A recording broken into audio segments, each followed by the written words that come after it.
Bom, dando continuidade aqui às nossas atividades, eu sou Antônia Pellegrino, sou embaixadora desse dia aqui na casa, e agora a gente vai ter uma mesa que é como a mídia pode contribuir na prevenção da violência contra a mulher, que eu acho que dialoga um pouco com o que foi falado de manhã, não sei quem estava aqui de manhã, mas a gente falou um pouco sobre esse imaginário, né, sobre o que está na base de um certo imaginário sobre o que é um homem, o que é uma mulher, como uma mulher se comporta e, portanto, né, quando surgem fake news sobre determinadas mulheres ou sobre determinadas histórias, de onde elas nascem? Né? Elas nascem de uma certa construção mental, de um repertório sobre o que é o normal. Então, desafiar esse normal e construir um novo normal é uma tarefa de todos nós, e é uma tarefa muito importante da ficção, da dramaturgia, né, e também da publicidade, que eu sei que é um assunto muito caro a Jules, que eu já gostaria de chamar, que ela está aqui nessa mesa. Jules Faria, ela é criadora do Think Olga, fez coisas incríveis que vocês todos devem conhecer. Tipo, criadora do meu primeiro assédio, da hashtag, né? Se hoje a gente fala em assédio, é muito por causa dessa mulher que começou a fazer esse debate no Brasil, lá em 2013, com a campanha Chega de Fio-Fio.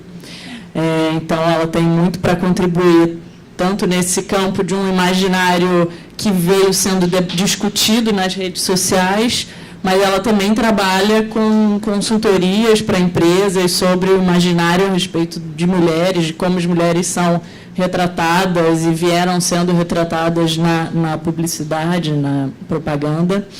E gostaria também de chamar a Maria Camargo, que está... Oi.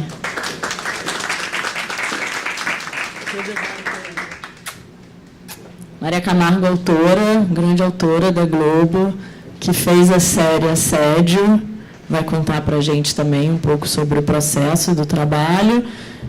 O ator Antônio Calone, que faz a série.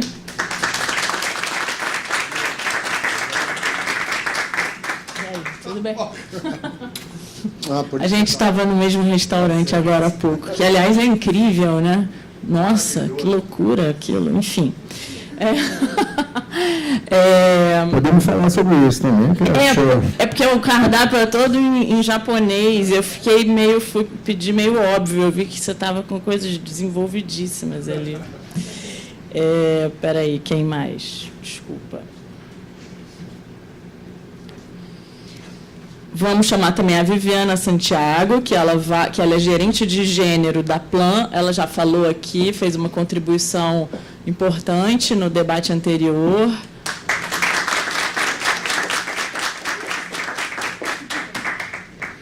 E na mediação dessa mesa vai estar Gabriela Viana. Tudo bom? Boa mesa para vocês. Obrigada. Tudo bem, pessoal? Boa tarde a todos. Obrigada aos nossos convidados aí por estarem presentes nesse debate hoje. A defesa dos direitos humanos sempre esteve presente, está muito presente nas campanhas e no conteúdo da Globo, e é através das histórias que a gente conta que a gente pode contribuir com a sensibilização do público, trazendo informação para o cotidiano e também gerando reflexão. E o que a gente vai trazer hoje aqui é o debate da série Assédio, maravilhosa, por enquanto disponível do Globoplay, para quem não teve oportunidade de assistir ainda, vale. E a gente vai começar, então. Eu quero avisar que vai ter algumas perguntas no final, para quem quiser participar. A gente começa mostrando o vídeo de divulgação da série.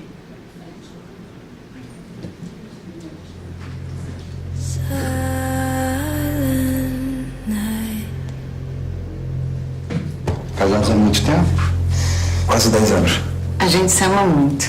Mas não tem sido fácil. Ter um filho virou um problema. Número em todos os casos, em todos, nós conseguimos. Então, o senhor acerta sempre. Mas vai pagar precisa que eu saia com esse menino daqui. Fica tranquilo, Odair. As portas do céu já se abriram, mas as da terra, quem vai abrir para vocês sou eu.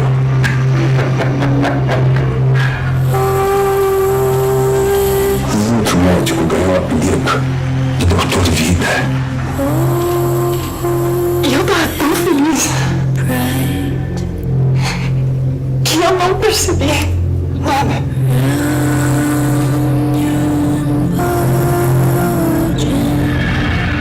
Se examinar um pouquinho, dá licença. Relaxa.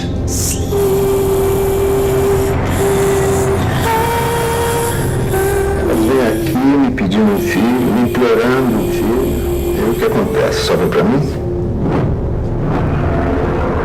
Hein? Tô pagando por quê? Por ser competente, por ser generoso? Me leva perto daqui. O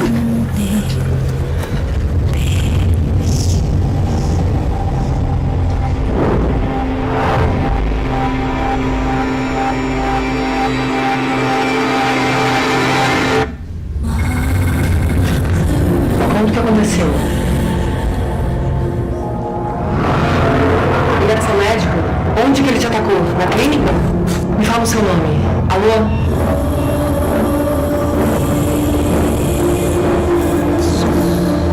Roger é um Carola, um homem de família. Você não vai desistir, né? Só quando eu descobrir que eu tô errada.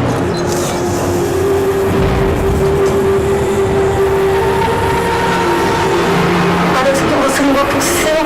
Parece que aquilo não acabou de acontecer. Parece que foi um pesadelo. Mas você sabe o que aconteceu. Não poder ser mãe, eu achava que era a pior coisa que poderia acontecer na minha vida. O que aconteceu foi muito pior.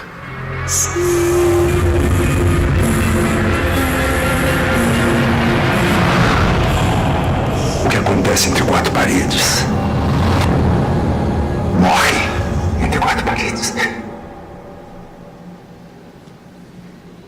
Bem, a gente vê um tema bastante chocante e, ao mesmo tempo, muito delicado. Maria imaginou as suas preocupações, né, ao tentar retratar esse assunto, levando em consideração tudo isso. Sim, boa tarde a todos, prazer estar aqui. Foi um ano bem difícil, assim, da escrita dessa série. Eu tinha uma equipe que trabalhou comigo, e todos nós, assim, tivemos que mergulhar, né, nessas histórias reais. A gente ouviu exaustivamente todos os depoimentos, tantos que muitos anônimos, né, de gente que até hoje não apareceu. E não só dos casos do Abdelmaci, quer dizer, a gente foi pegar até em outros casos que tinham alguma semelhança, porque teve muita gente que foi vítima do Abdelmaci que a gente não sabe até hoje, né? Então, a gente mergulhou muito fundo nisso e depois a gente tinha que reproduzir, né? Quer dizer, reproduzir não, recriar, transformar em linguagem aquilo que a gente tinha ouvido como relato. E foi muito difícil, mas eu acho que a gente tinha em mente que era importante fazer aquilo, né? E que, embora nenhuma das mulheres da equipe, né, de escrita tivesse sofrido uma violência como aquelas mulheres sofreram, né, nem perto disso, mas todas tinham histórias de assédio para contar. Nenhuma das mulheres ali tinha passado ao largo disso, né? Então, a gente sabia onde que a coisa começa, né? Aonde que a permissividade, né, onde que a permissividade começa e deixa chegar a um ponto de uma história hedionda como essa que perdurou durante tantos anos, né? Mulheres sofrendo durante tantos anos sem que ele tivesse tido nenhuma espécie de limite, né? Enfim. Muitas dificuldades para vocês, imagino também para o Calone, que é um vilão, imagino não seja um vilão fácil. Queria que você falasse um pouco das suas preocupações, de tudo, como é que você se preparou para interpretar esse papel. Eu costumo dizer que a série é artisticamente e politicamente fundamental, né? Ela tem que ser vista assim, né? Como ator, encarar um personagem desse é um imenso prazer, né? E algumas pessoas distraídas não entendem quando eu falo isso, falam, como assim fazer? Claro, mas a maioria entende, graças a Deus. É um desafio. Exatamente. E como ator eu não gosto muito de usar essa palavra desafio, eu acho meio lugar comum, mas é inevitável, é um desafio, sim, né? Porque é um personagem que ele é por um instinto, né? Ele já era doente desde sempre, né? Na época da faculdade, ele foi piorando ao longo do tempo com a doença do poder, né? Aliada a uma libido descontrolada e uma doença que alguns qualificam como... teve um psiquiatra forense que falou que ele era um psicopata sexual, né? Eu desconfio um pouco, né? Até hoje eu desconfio um pouco disso, eu acho que era pior do que isso, porque se você define ele como psicopata sexual, você, entre aspas, justifica, né? Bem entre aspas, inclusive, o que ele fez. Eu acho que não. Eu acho que ele sabia o que ele estava fazendo, acho que é pior, né? Acho que é bem pior. E cometeu os crimes que ele cometeu por conta disso, esse total descontrole. Então, como ator, como artista, como criador, foi um prazer imenso. O processo das gravações foi extremamente prazeroso e, por incrível que pareça, leve, porque é a minha profissão. Eu acho que o princípio do prazer deve prevalecer sempre, que a gente já tem as nossas dúvidas, os nossos medos, as nossas questões todas, né?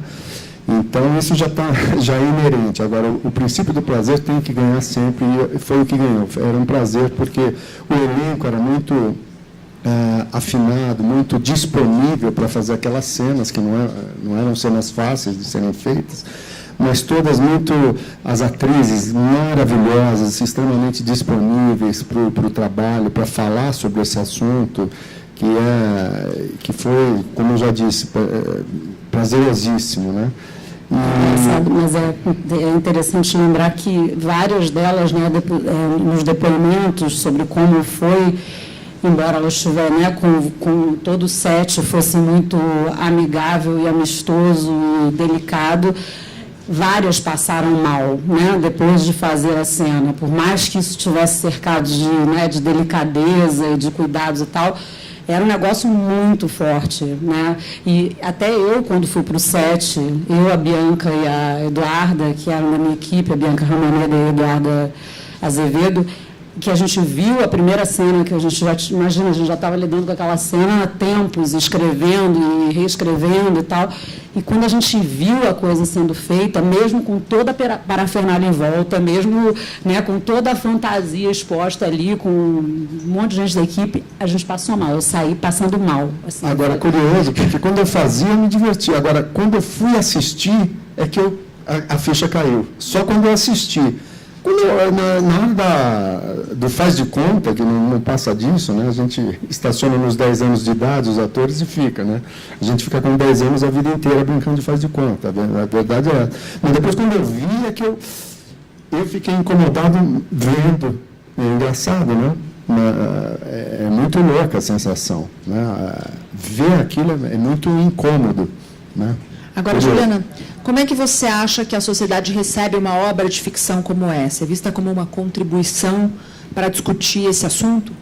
As leituras são várias, né? São várias as leituras, a gente não tem controle sobre as leituras do que a gente faz, e nem deve ter controle, né? Que as pessoas tenham a leitura que elas quiserem. Fundamental a liberdade acima de tudo. Mas as pessoas que estão com a sensibilidade, digamos, um pouco mais apuradas, percebem claramente, imediatamente, a importância de uma obra como essa, né? Porque é um prato, a gente está aqui falando sobre, né, qual é a importância, está debatendo. Eu acho que é um incentivo, um estímulo ao debate de primeiríssima qualidade, né? Então, a grande maioria, a repercussão que eu tenho sentido, a grande maioria fala disso, da importância que a série tem para a gente discutir esse assunto, porque está na hora da gente começar a resolver isso, né? Porque é uma coisa que já vem de muito tempo, né? Eu até falei num outro debate que é uma coisa muito antiga, o medo que o homem tem da mulher, né? E isso vem de muito longe. A gente já queimou as mulheres, já botou cinto de castidade, fizemos coisas inacreditáveis com as mulheres por medo, né? O que não justifica também, né? Agora, a gente tem que parar, né? Os homens têm que parar de sentir esse medo, que não tem cabimento, né? Então, acho que a importância está aí, né? É o debate. E, acima de tudo, eu acho que tem uma coisa que a gente sempre está falando da situação, da violência contra a mulher, de não sei o quê, tá? Vários problemas. Eu acho que tem uma grande solução, que é o pilar básico de qualquer sociedade que queira progredir, é a educação. É o que a gente não tem no Brasil, né? Então, se a gente resolve esse problema da educação, a gente resolve todos os outros problemas econômicos, de segurança, violência contra a mulher, resolve os problemas de preconceito racial, de educação, né? Para a gente poder, inclusive, saber o limite, o que é uma cantada, o que é um assédio, que muita gente diz que não, mas é fácil perceber quando é um assédio, quando é uma cantada. Não é, não. O Brasil é muito grande, as culturas são muito diversas e também não justifica nenhuma atitude violenta por parte do homem ou da mulher, não é isso. A informação está aí, as pessoas que corram atrás. Não dá para justificar mais, eu não sabia, eu moro lá no interior, não. Tem que saber. Então, a gente tem que investir nisso, né? Na educação. E eu tenho uma dificuldade muito grande de definir até onde vai a educação, aonde vai a cultura. Essa fronteira entre educação e cultura, para mim, é muito confusa. Ainda bem, eu acho que as duas coisas se misturam. E voltando ao assunto, essa série, volto a dizer, é um estímulo importantíssimo, fundamental, para a sociedade continuar discutindo esse tema. A Viviana, que é bastante ativista aqui, militante, pode falar um pouco para a gente não sei se você viu, tem uma diversidade muito grande de mulheres ali, né? Todas assediadas pelo... Vou interromper. Você tinha feito a pergunta para a Juliana, que não respondeu, e eu gostaria muito de ouvir a... Eu vou incluir a Juliana, porque eu acho que... Não sei se está faltando o microfone ali. Legal. Acho que depois talvez começar a responder. Pode ser, acho que as duas podem atuar aqui juntas. Mas pode responder a pergunta anterior e em seguida vai adiante com essa, né? Fica à vontade. Obrigada, queria agradecer o convite, primeiro no Instituto Avon, na pessoa da Mafane, e do Promundo na pessoa da Sandra. Obrigada, Antônia. Acho que é de uma extrema importância uma série como essa. Esse tema precisa ser discutido, a gente precisa tirar esse véu de tabu nesses temas de violência contra a mulher.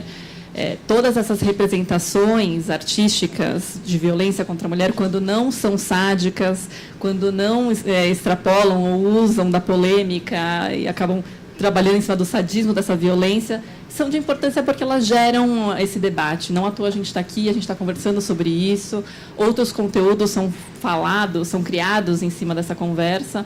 E acho que, por muito tempo, essa violência contra a mulher ela foi entendida como legítima, ou que faz parte da sociedade, né? Estupro, no caso, que é o que a gente está falando da série, né?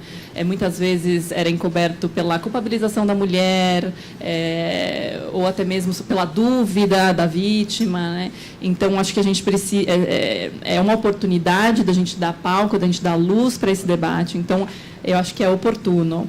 É interessante também que a gente se aprofunde de nomes, os nomes corretos a essas violências que as mulheres sofrem, né? Eu acho que surgiu esse debate sobre a questão do que é assédio, o que é estupro. É importante que a gente saiba, enquanto vítima, não por um vitimismo, mas para assim, saber o que acontece com a gente, para que novos passos em direção à mudança, em direção à denúncia, sejam dados, né? Então, como a Antônia me apresentou, muito obrigada pelas suas palavras, enfim, que Olga, a gente fala muito sobre assédio sexual, a nossa primeira campanha foi sobre assédio sexual em locais públicos, e por muito tempo as pessoas não entendiam que era assédio, e assédio, assédio sexual era entendido apenas aquele que acontecia em ambientes de trabalho, em situações que tinham diferenças hierárquicas. Então, quando uma mulher era assediada na rua e ela queria fazer uma denúncia numa delegacia por sinal, isso não ia para o BO, né, porque era outra tipificação. Então, eu acho que quanto mais a gente se mobiliza em cima disso, mais claro isso fica. A gente precisa saber o que acontece com a gente, né? Então, sim, acho que é super positivo fazendo esse adendo, né? Quando os conteúdos, não é o caso da série, né? Mas acho que a gente já tem muitos exemplos de filmes que acabam sendo mais sádicos e acabam reforçando, mostrando cenas de estupro que não são respeitosas, né? A gente precisa contar essas histórias pelos olhares das vítimas, né? A preocupação basicamente foi essa, né? Porque teve esse dilema, né? Desde a escrita até depois a realização. Quer dizer, se a gente não mostra nada, né, e simplesmente fecha a porta, a gente também, na verdade, de alguma forma está sendo conivente, porque a gente não vai mostrar por quê, né? Quem viveu aquelas coisas viveu, de fato, uma violência horrorosa. Então, não mostrar nada não era o caso. Também mostrar demais, e é isso, você acabar virando uma coisa que vai servir, inclusive, com outros propósitos que não era o que a gente queria, quer dizer, a gente não podia erotizar o estupro, porque não se tratava de erotização, era uma cena de violência, né? Então, então a gente vai mostrar até quando, até onde, quer dizer, essa preocupação foi até a edição, né, desde o princípio, e claro, eu sei que para quem viveu uma violência sexual, certas cenas ali são pesadas de assistir, a gente tinha consciência disso, mas a gente foi tentando achar essa medida, também não mostrar nada e sentir isso através do que aquela vítima sente, e é isso que é o desconforto, e mesmo para quem não viveu, né, você fala assim, meu Deus, não quero ver porque é horrível. É horrível mesmo. É horrível mesmo. A gente quer que as pessoas saibam que é horrível, porque você vai desnaturalizar isso, né? Você não vai ter perdão para um tipo de coisa como essa. Então, eu acho que fazia parte, né, do processo, achar esse equilíbrio delicado aí entre o que mostrar e o que não mostrar, né? O que potencializaria a consciência dessa violência mesmo, né? E eu estava falando aqui da diversidade, né, dos vários perfis de mulheres assediadas pelo mesmo agressor. E queria que você falasse um pouco sobre a importância dessa diversidade nesse assunto. Então, boa tarde para todo mundo de novo. Eu acho que esse é um ponto que ele reforça um outro argumento, né? Quando a gente pensa, eu acho que esses episódios eles chamam a atenção da gente para tantas mulheres tão diferentes entre si e que vivenciaram um processo que as une, né? Elas são unidas pelo fato de que elas são mulheres e elas foram violentadas por um homem misógino que odeia mulheres, né?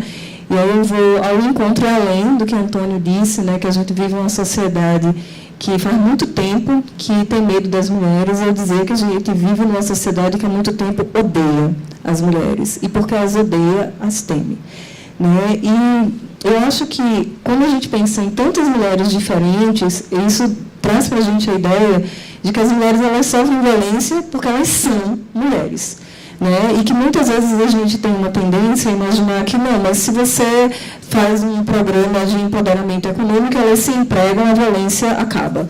Se você faz um programa de saúde bucal, elas ficam bonitas, a violência acaba. Se você faz uma série de outras coisas que tem a ver com classe, que tem a ver com acesso a bens de consumo, a gente está deslocando o centro de discussão. A violência baseada em gênero, ela se baseia no gênero, pelo fato de que elas são mulheres, né? E que algumas vão ter mais ou menos dificuldade de expressar isso publicamente a partir dos outros marcadores que elas possuem. A sua palavra vai ser mais acreditada ou mais duvidada, né? Se você é uma mulher numa dada posição, vai ser mais fácil ou mais difícil para você falar sobre isso.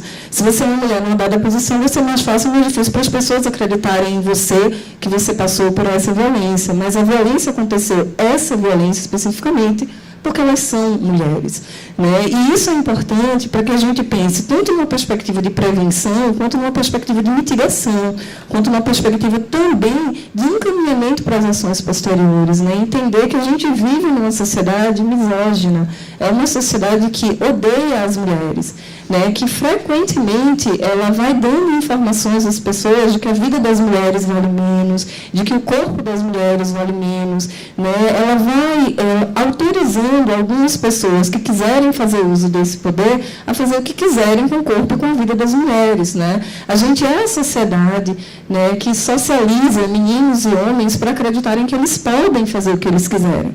E aí eu não sou estruturalista de dizer que todos os meninos e homens, quando recebem essas informações, agem assim, né? Eu sou pós-estruturalista, inclusive, né? Eu acredito que as pessoas elas são mais do que a estrutura, né? Mas é muito forte você viver numa sociedade que diz assim para o menino: quantas você já comeu? E diz para a menina: não dê para ninguém porque você é uma boa moça para casar, e que com isso funda um estupro. Porque se tem um que tem que comer para ser quem ele é, e tem outro que não pode dar de jeito nenhum, esse ato sexual ele só vai se dar mediante violência. Né? E a gente vai dizendo outras coisas, a gente vai dizendo que elas gostam, que é assim para domar, que é assim para educar. Né? Então, quando a gente vê tantas mulheres diferentes, com alguns elementos na sua história de vida que são absolutamente iguais, isso chama a atenção de que é porque elas são mulheres. E uma coisa, isso é interessante, complementando o que a Viviane falou, a personagem da Hermila Guedes, que é a Maria José, e que é uma pessoa de origem mais humilde, né, e que representou ali, a gente criou, na verdade, 6 vítimas icônicas, assim, que a gente reuniu várias características, né, de várias das histórias de violência, de várias mulheres que sofreram, a gente misturou e criou personagens ficcionais. E essa personagem, que é a Maria José, ela é uma das que representa mulheres de origem mais humilde, né, e que foram ao consultório do Roger, e que, ao estuprá-la, ele faz isso de uma forma diferente com o que ele faz com a personagem da Paula Possani, que é a Eugênia, que é uma mulher rica de classe alta de São Paulo. Quer dizer, a forma com que ele a aborda é diferente. O que ele fala para ela durante o estupro, quando ela diz: eu vou contar para o meu marido, falou: esse coitado que está aí, quem é que vai acreditar em você? Olha bem para a sua cara, eu não quero ouvir o seu sotaque. Né? Ele tem um desprezo maior. Então, é como se assim, ele diz assim: essa daí, se disser, realmente ninguém vai acreditar de jeito nenhum. A outra lá, pode ser, então eu vou chegar, eu digo que eu estou apaixonado por ela, eu faço não sei o quê. Quer dizer, tem variações também, e que ele, obviamente, sabia o que ele estava fazendo em relação a mulheres diferentes. Assim. Agora, são muitas mulheres envolvidas, né, nessa produção. Como é que você vê o impacto disso, tendo uma força de um elenco feminino e também roteiristas, diretoras trabalhando na obra? Sim, foi bem importante. Quando eu comecei a escrever o projeto, a gente não sabia, quer dizer, o diretor ia ser um homem, depois ele teve que sair do projeto e acabou sendo a Amora, e acho que foi excelente, acho que teria sido ótimo quem ia fazer era o Villamarim, que é um excelente diretor, mas eu acho que teve, digamos assim, um ganho para o projeto imenso ter sido uma mulher que dirigiu e ter uma outra diretora, que é a Joana Jabassi, que dirigiu também, assim como tinha, claro, várias outras mulheres na equipe, mas falando aqui de quem estava na posição de comando ali do set, acho que tem uma diferença muito grande mesmo de olhar, né? Acho que um homem poderia dirigir muito bem, mas acho que é diferente um olhar, principalmente, por exemplo, na forma como a Amora abordou de vamos filmar essa cena de estupro. Como? Né? O ponto de vista da vítima já estava indicado no texto, isso era uma preocupação nossa, mas por ela ser uma mulher, ela teve cuidados e ela teve um olhar diferente no set, realmente. Eu acho que foi muito acertado, entendeu? Acho que era um projeto que, acho que ele nasceu, eu acho que para ser feito desse jeito, sabe? Acho que ele melhorou, ele cresceu e ganhou com isso. E o elenco feminino é uma loucura, né? As atrizes são sensacionais, assim, e acho que elas representam essa multiplicidade mesmo que a gente queria, né? Vários tipos de mulheres representando vários aspectos, né, dessa história de violência, onde o que elas têm em comum realmente é serem mulheres numa sociedade que detesta as mulheres. É isso que ela falou aqui. Kalani, como é que você viu os seus amigos recebendo essa obra? Como é que que comentários que você ouviu nas ruas do público, dos homens, de forma geral? De forma geral, todo mundo viu a importância da série para o debate. Basicamente isso, né? Vendo que é realmente um absurdo o estupro, o assédio. Agora, voltando ainda à própria discussão, a repercussão foi essa, basicamente, mas voltando ao que a gente falou um pouco antes, sobre a educação, sobre como é importante a educação numa sociedade para a gente clarear um pouco as coisas, é que o mundo está ficando tão medroso, tão conservador, no mundo todo, né? E isso é muito preocupante, muito, não é pouco, não é muito. Então, numa discussão como essa, por exemplo, violência contra a mulher, a gente tem que tomar muito cuidado, porque quando aparece um problema, normalmente a solução para esse problema é tão grave quanto o próprio problema. O que eu quero dizer com isso é que no mundo do jeito que está, com medo e conservador, a gente vai acabar criando cartilhas de comportamento. Você não pode olhar para a mulher mais do que 3 segundos. Se você for 4 segundos, já é assédio, sabe? Esse tipo de coisa. A gente tem que tomar cuidado com o remédio, porque senão a gente vai perder a nossa sexualidade, a nossa sensualidade, a nossa alegria, a nossa vontade de seduzir, sabe? Você entendeu o que eu estou falando? Não sei se vocês estão entendendo, mas a gente tem que tomar muito cuidado com os limites das coisas. Como é que a gente percebe isso? De novo, vou insistir toda na educação. A gente tem que investir nisso, porque com a educação o povo consegue discernir melhor as coisas, consegue falar besteira melhor, consegue namorar melhor, coisa tudo. Com a educação você melhora tudo, inclusive a capacidade de análise das coisas que estão acontecendo, porque o mundo do jeito que está, fica muito difícil você perceber as coisas, né? Isso é muito delicado, eu acho. Legal incluir a Juliana nessa conversa, para falar um pouco sobre a falta de informação, né, e de que formas produtores de conteúdo podem abordar esse assunto. Eu acredito, concordo com você e faço eco quando você diz sobre educação. Eu acho que a gente precisa formalizar isso. No momento em que a gente está falando sobre ideologia de gênero, escola sem partido, isso é extremamente perigoso. Esse debate sobre questões de gênero, sobre violência contra a mulher, precisa estar realmente na primeira infância. Isso precisa ser feito de uma maneira profunda, de longo prazo, colaborativa, nas escolas, em famílias. Precisa ser algo também feito com uma visão governamental, né? Acho que se não tiver todas essas frentes unidas, eu acho que não tem essa força que merece e merecia ter, né? A gente precisa de fato ter essa educação formalizada. Por outro lado, eu não vejo esse tipo de conteúdo que você disse, que vem das vítimas, muitas vezes, né? que você disse que talvez viria das vítimas, com cartilhas sobre como se controlar. Eu não sei se isso acontece de fato. Muitas vezes eu acho que isso é falado de uma maneira que acaba deslegitimizando muitas ações que estão lutando contra esse tipo de violência, né? Colocando numa caixinha de, mas então agora a gente não pode mais flertar, a gente não vai conseguir mais se relacionar, e não é a questão, né? Acho que isso é muito colocado justamente porque nós somos uma sociedade em que a palavra consentimento não é compreendida, né? Eu tenho uma pesquisa, e me perdoe, eu não tenho a fonte, mas eu sei que é norte-americana, inglesa, de que acho que 1 em cada 3 meninas adolescentes do Reino Unido, elas não sabem o que é consentimento. Então, enquanto sociedade, nós não sabemos o que é consentimento. Por isso que é importantíssimo que esse debate seja feito, né? Só um exemplo, Ju, eu coordeno uma pesquisa que ela vai durar 18 anos, ela já tem 10 anos, né? Uma pesquisa coorte que chama Escolhas Reais, Vidas Reais. Ela acontece em 8 países, né? E aqui no Brasil a gente faz em Maranhão, a gente estuda um grupo de 10 meninas. E eu lembro que no ano passado, uma das perguntas da pesquisa foi assim: você faz trabalho doméstico?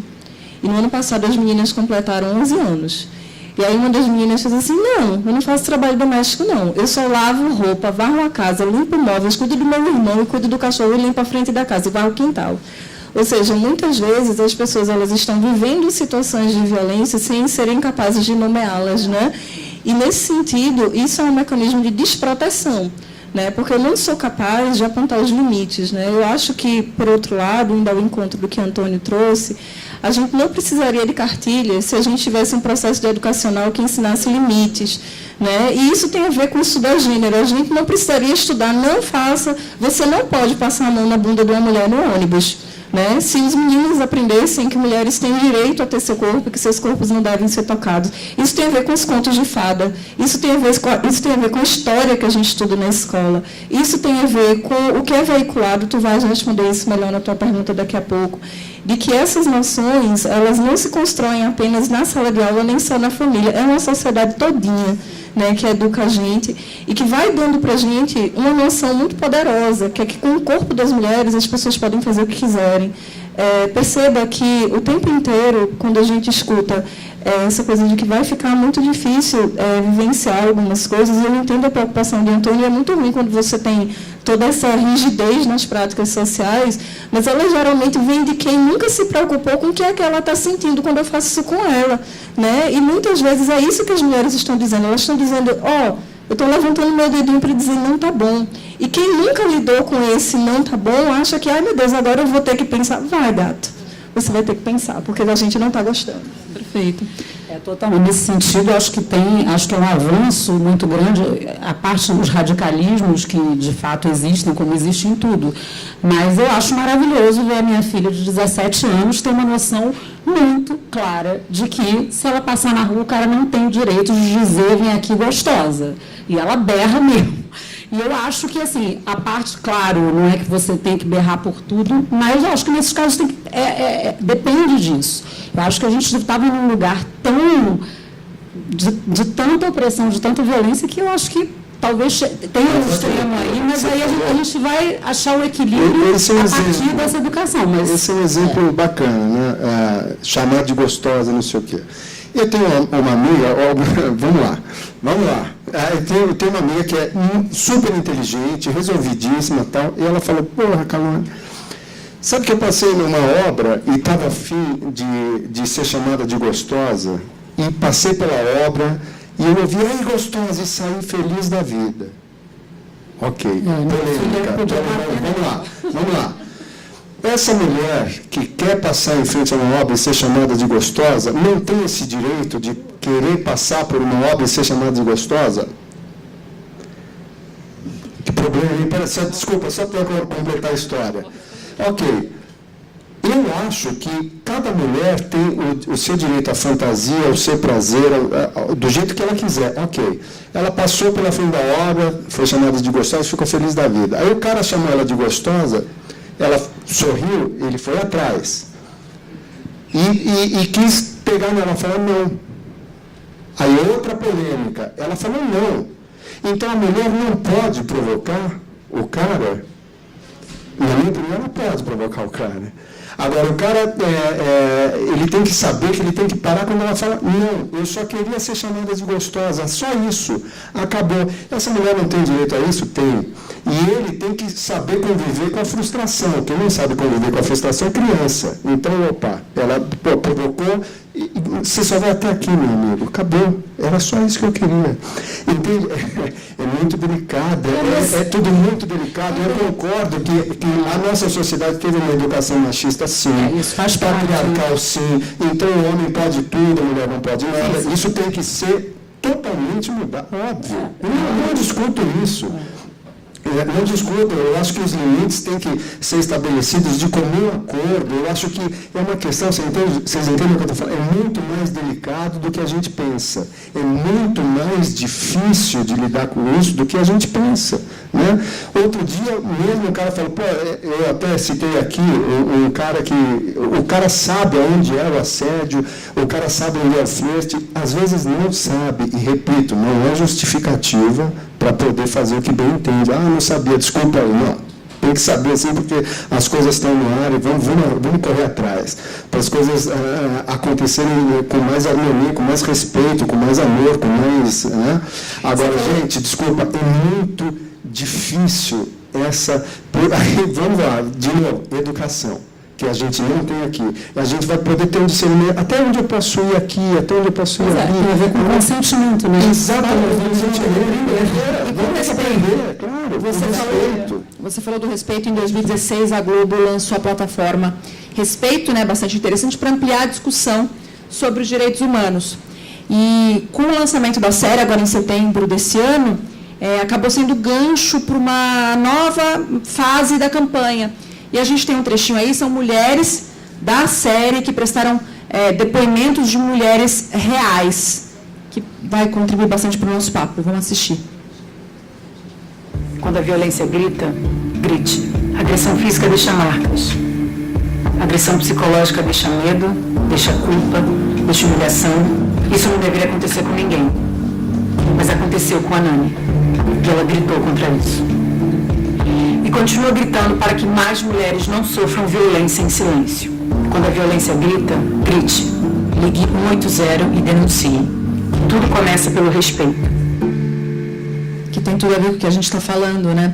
Agora, Maria, a gente percebe ali na obra uma preocupação em trazer a vida pessoal do médico para a trama.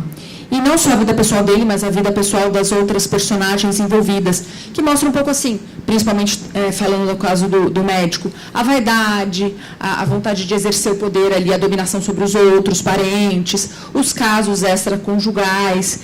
Fala um pouco para a gente da importância de ampliar um pouco esse universo do médico para entender o assédio. Vou começar, ao invés da vida pessoal do médico, porque tem a ver com o que a gente estava falando antes.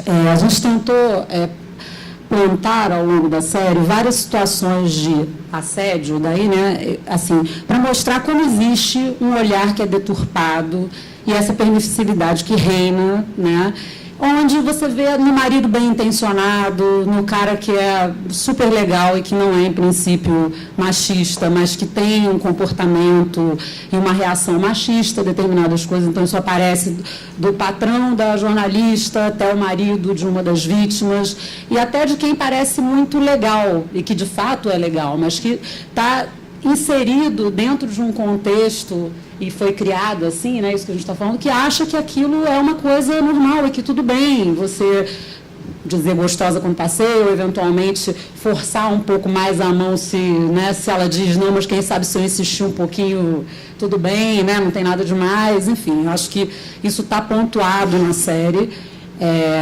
Inclusive, por isso o nome da série é Assédio não Estupro, porque a gente quis pontuar que tudo começa com uma permissividade, uma coisa pequena, e que vai, num crescendo, você pega num extremo, que é uma situação de violência sexual, que é o estupro, né, que ele cometia. Mas ele também assediava muita gente que ele não chegava a estuprar, e também tudo bem, né? Parecia que tudo bem.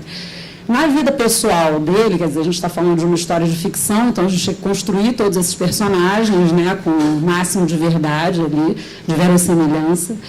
E uma das coisas, e claro, a gente partiu de algumas informações no caso do Roger Sadala, que foi construído a partir do Roger Abdelmaci. A gente tinha algumas informações sobre quem era o Roger Abdelmaci, mas a gente, obviamente, sabia que a gente estava falando de um personagem ficcional, que aquilo era um recorte, e que a gente estava construindo um personagem a partir disso, né? Então, a gente construiu um personagem que tem várias coisas em comum com o que a gente ouviu do Roger e outras tantas que a gente inventou e colocou em cena.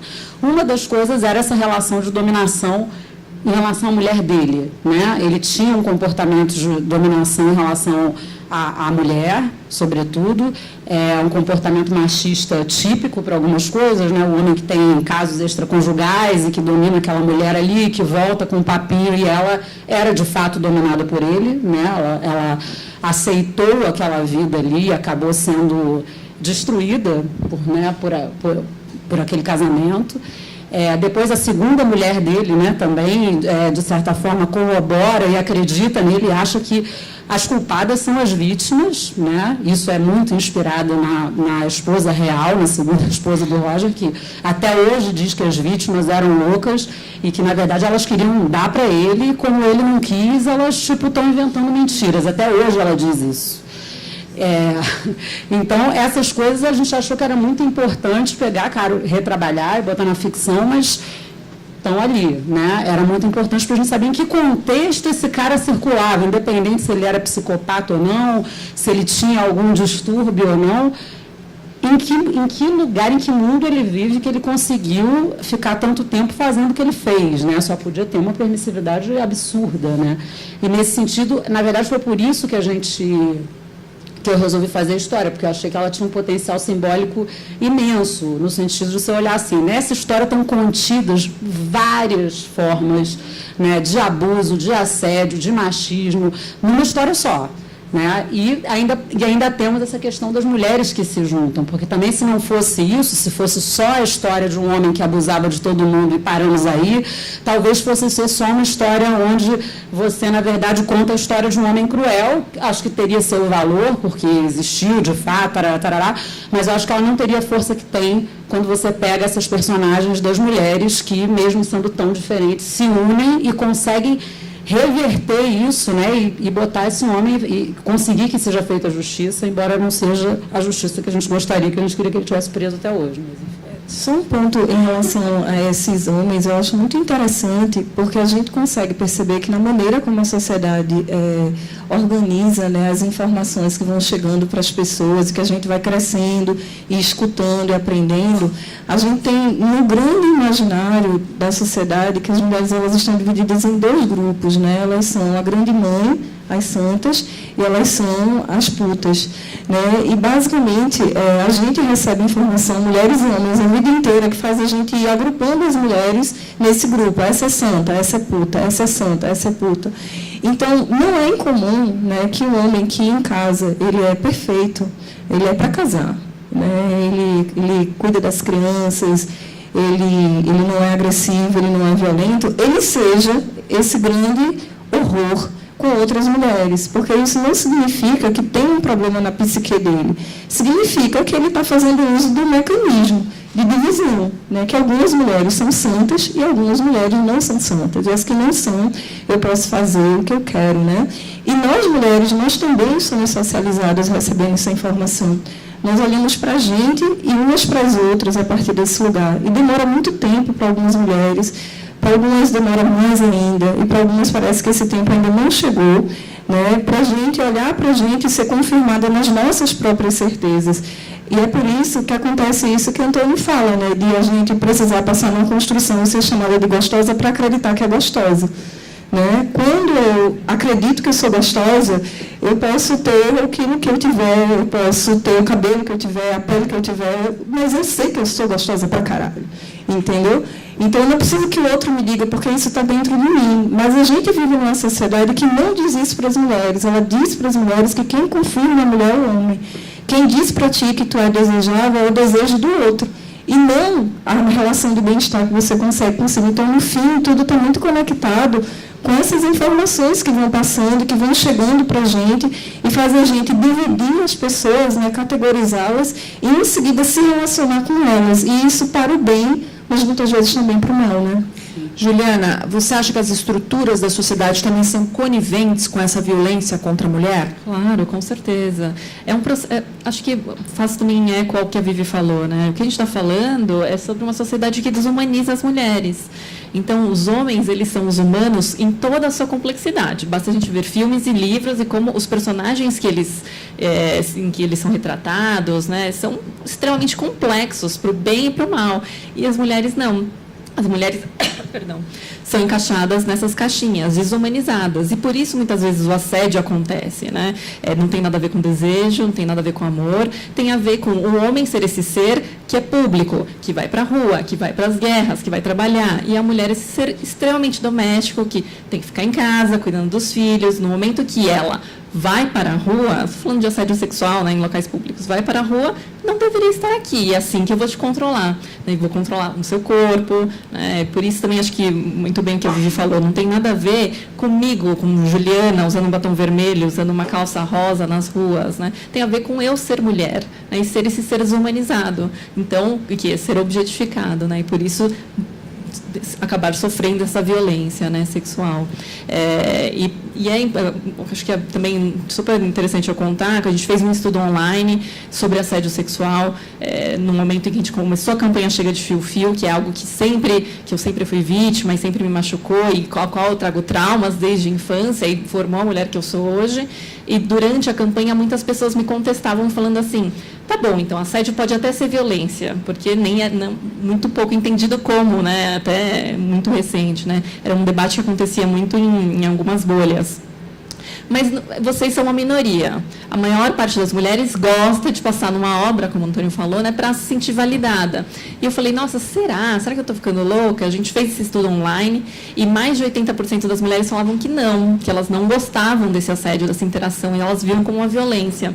E aí a imprensa começou a me ligar para falar assim, nossa, mas o que você achou desse número? Que número alto, né? E eu falei, alto? Eu achei baixo, achei que ia dar 100% na minha inocência, né? E aí, nesses mergulhos e estudos e aprofundamentos, que a gente realmente entendeu que é verdade, que as mulheres, elas tem mulheres que usam, né, que entendem que essa validação externa de homens, para se humanizarem, para se sentirem mulheres, né? E por isso acontece isso. Mas isso também é uma opressão e também é uma violência, porque tira a nossa humanidade. Só vou existir e só vou existir com valor se um homem, né, um terceiro homem, né, me validar, né? Então, por isso que a gente precisa discutir isso. Eu não acho que seja uma provocação, né, da sua amiga que passou para provocar e ela tem direito para provocar. Não, acho que a questão é outra, né? É a questão da humanização da mulher.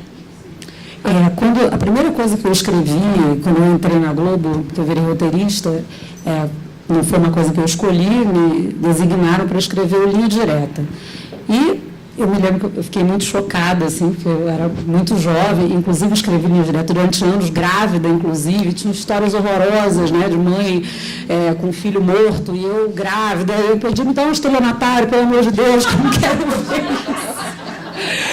Enfim, uma hora eu falei, cara, eu tenho que me refugiar em alguma coisa, eu gosto de filme noir, vou ver filme noir, vou escrever como se fosse porque eram histórias hediondas, mas outro dia eu estava pensando, eu falei, olha só, né, eu entrei na Globo escrevendo esse negócio, e aí, juntando os pontinhos, como é que eu chego aqui agora e fiz o assédio? E, na verdade, o que me chocou, depois assim, de uns 6 meses que eu estava escrevendo Linha Direta, era que 90% dos casos que eu recebia para escrever eram de mulheres assassinadas por seus companheiros ou ex-companheiros.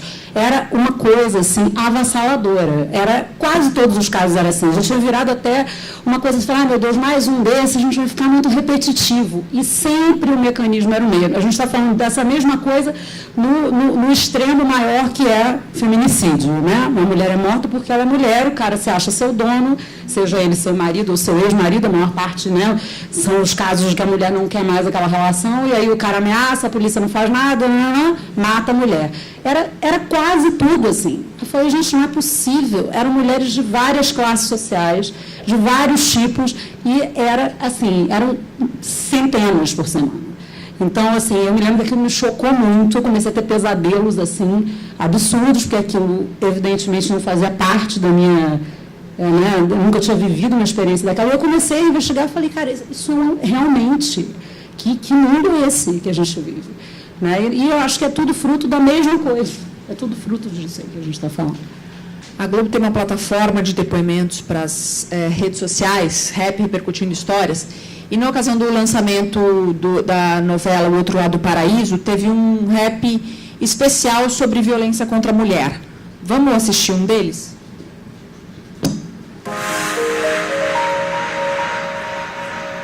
A Lei Maria da Penha não veio para prender os homens, veio para prender os agressores. E nós, da Ronda Maria da Penha, trabalhamos para isso, para que essa mulher tenha a compreensão completa da lei, mas que ela também possa viver em paz. Né? A única mensagem que a gente pode passar para cada mulher que hoje sofre violência doméstica, ou aquela que sabe que alguém está sofrendo, é que denuncie. Nós temos o Disque 180, que dá informações, é um elemento de denúncia, de encaminhamentos. Mas se estiver acontecendo agora, e como a Lei Maria da Penha traz também como inovação isso, qualquer um, não precisa ser só a mulher que está sofrendo a violência, pode denunciar, ligue para o 190, acione a Polícia Militar, faça com que esta Polícia Militar chegue em tempo de salvar aquela vida. Porque quando morre uma mulher, morre cada pedacinho de todas as outras. É claro que essas mensagens, seja em campanha ou nas novelas, em séries, elas contribuem de alguma forma para a prevenção. Agora, Viviana, que leitura você faz disso? Como é que você acha que é a maneira mais eficiente de contribuir para a prevenção?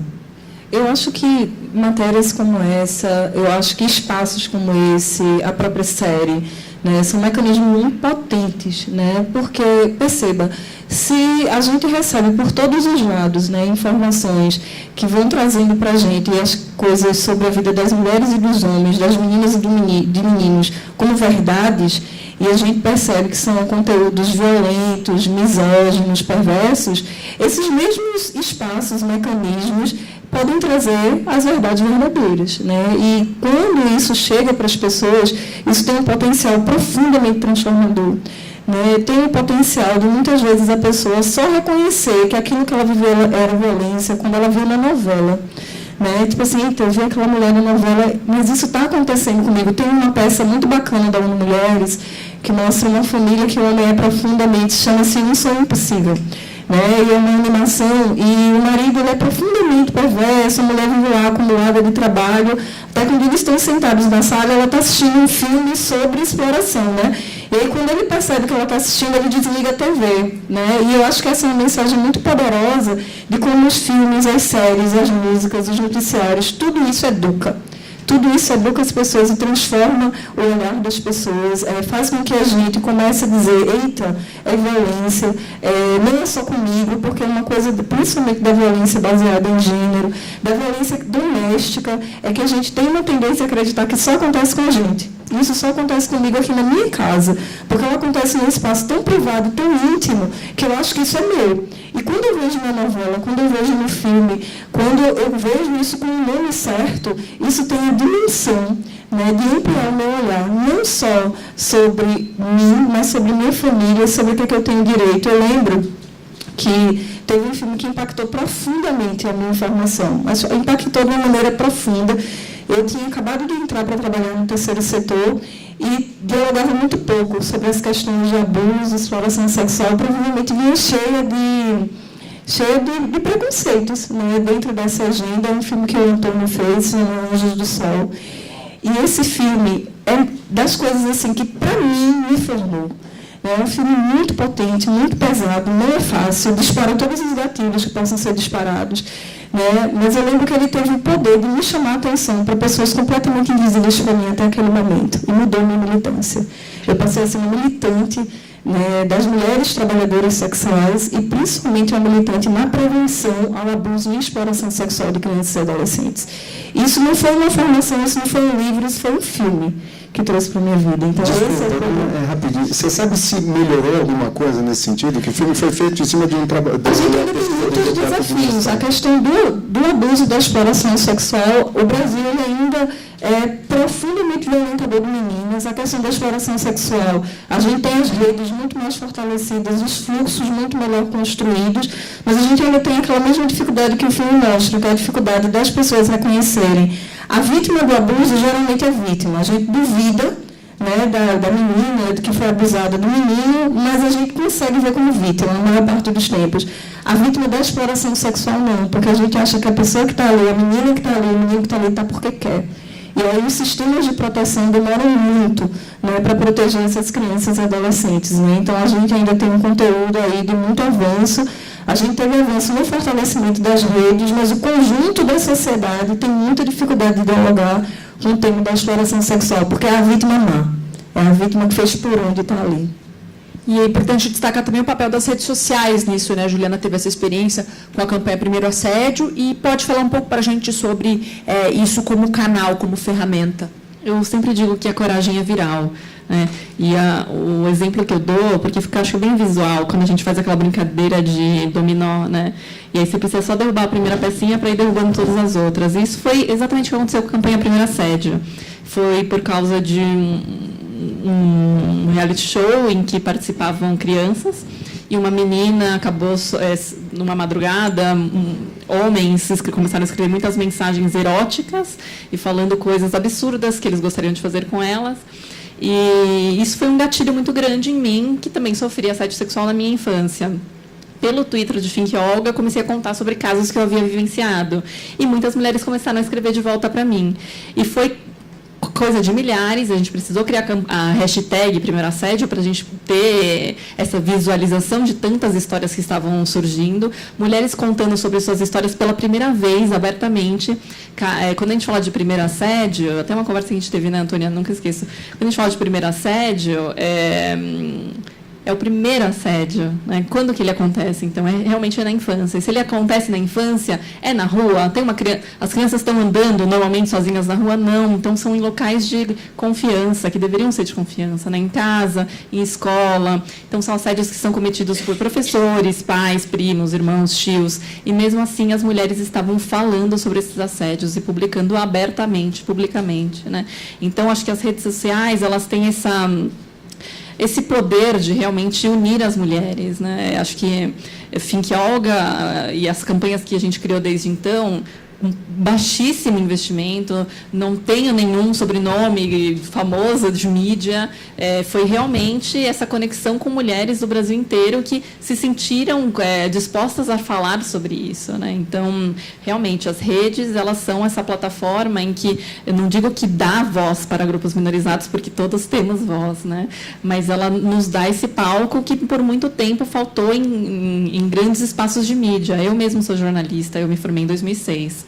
E eu saí da faculdade pensando que minha voz só seria escutada se eu pudesse trabalhar em um grande jornal, uma grande revista, e se meus editores me dessem esse espaço, né? E que, por acaso, não foi o que aconteceu, porque eu queria fazer matéria sobre assédio sexual, sendo uma vítima, entendendo a importância de plataforma de uma revista, e não queriam fazer essa matéria, né? E foi aí que fiz por conta própria, né? Se ninguém fosse contar as histórias que eu queria ouvir, eu mesma ia contar. Foi assim que começaram as campanhas. Tem bastante a ver com a série também, porque, na verdade, essas mulheres só se uniram por causa da internet. Se não tivesse havido a internet, elas não teriam sabido uma da outra. Quer dizer, teve casos, claro, advogados de uma, mas o determinante foi justamente a rede social. Uma mulher que até hoje a gente não sabe quem ela é, quer dizer, tem uma suspeita de talvez que ela nunca se revelou, se identificou, e ela fez uma página do Orkut denunciando, isso está na série, né? E aí, a partir dali, ele tentou controlar, derrubou a página, elas fizeram um blog, e daí nunca mais ele conseguiu controlar, né? E isso foi o que deu força para elas. E até na sinopse do projeto, quando eu apresentei, eu falei do Think Olga, falei da hashtag Meu Primeiro Assédio, e dizer, a gente está falando do lado bom das redes sociais, né? Isso tem a ver, assim, essa história, uma das coisas que tornam ela icônica é justamente isso. Na verdade, ela fala de um mundo que existiu, porque o Abdelmaci só existiu porque o mundo funciona desse jeito que a gente está falando aqui, mas é um mundo que tem um princípio de transformação e que as redes sociais são parte disso, né? E por isso essas mulheres existem, por isso elas conseguiram virar o jogo, né? Isso é um indício de que tem uma mudança, é muito aquém do que a gente gostaria ainda, mas ela é um princípio de mudança, claro, realmente bem visível. Perfeito, e claro, a internet, ela é só um reflexo do mundo offline, né? O mundo online é um reflexo do offline, então existe muita revitimização, com a chega de fio-fio, com a primeiro assédio, sofremos muitas ameaças de estupro, ameaças de morte, é muito semelhante com o que acontece no assédio sexual, né? Então, você não deveria estar na rua, você não deveria estar no espaço público. A internet é a mesma coisa. Você não deveria estar colocando sua voz aqui. Então, a gente vai te retaliar. Mas é isso. Acho que não tem caminho de volta. A gente está... As mulheres e outros grupos minorizados estão finalmente conseguindo contar suas histórias, né? E contar suas histórias pela sua própria voz, pelo seu próprio ponto de vista. E acho que isso que é forte, que é importante, que é relevante. Por isso que você disse que as mulheres passavam mal quando filmavam as cenas de estupro. Se elas são sobreviventes ou não, nós nunca vamos saber. Mas a violência contra a mulher, ela é muito sólida, né? Ela pode acontecer a qualquer momento. Então, todas nós mulheres, a gente vive com medo de acontecer. Seja um assédio, seja um estupro, uma violência doméstica, um feminicídio, a gente sabe que pode acontecer, é real, né? Então, é importante que mulheres estejam no processo de criação, porque a gente sabe do que se trata, de muito verdadeiramente, né? Agora, falando... É só um ponto que eu acho que vale muito a pena a gente dizer, que Ju colocou, que é essa questão da internet como esse lugar da violência contra a mulher, né? Porque as pessoas pensam que é mimimi, as pessoas pensam que está querendo fazer uma grande commotion agora com esse tema, e não é. Né? Quando a gente pensa, a gente tem um Observatório das Juventudes que soltou há 2 semanas atrás, né, os indicadores de juventude no Brasil, e os indicadores de sofrimento mental de juventude, eles estão profundamente associados a processos de violência online, né, de assédio, de revenge porn, de todas as outras violências aqui, principalmente meninas, são submetidas. Né? A gente tem os dados que informam que, no mundo, os homens têm muito mais acesso à internet do que as mulheres. No entanto, 1 em cada 3 mulheres já sofreu uma violência online. Percebe? Né, essa questão de dizer assim, é um espaço profundamente perigoso também para as mulheres, assim como o espaço das ruas é. Né, e é um espaço que as mulheres, elas são resistência quando elas estão lá. Né, as suas informações, por outro lado, elas são facilmente rastreáveis. Né, a gente tem muitas iniciativas do ano passado para cá, do Manual de Segurança Online, Manual de Segurança para meninas e mulheres ativistas, principalmente as meninas.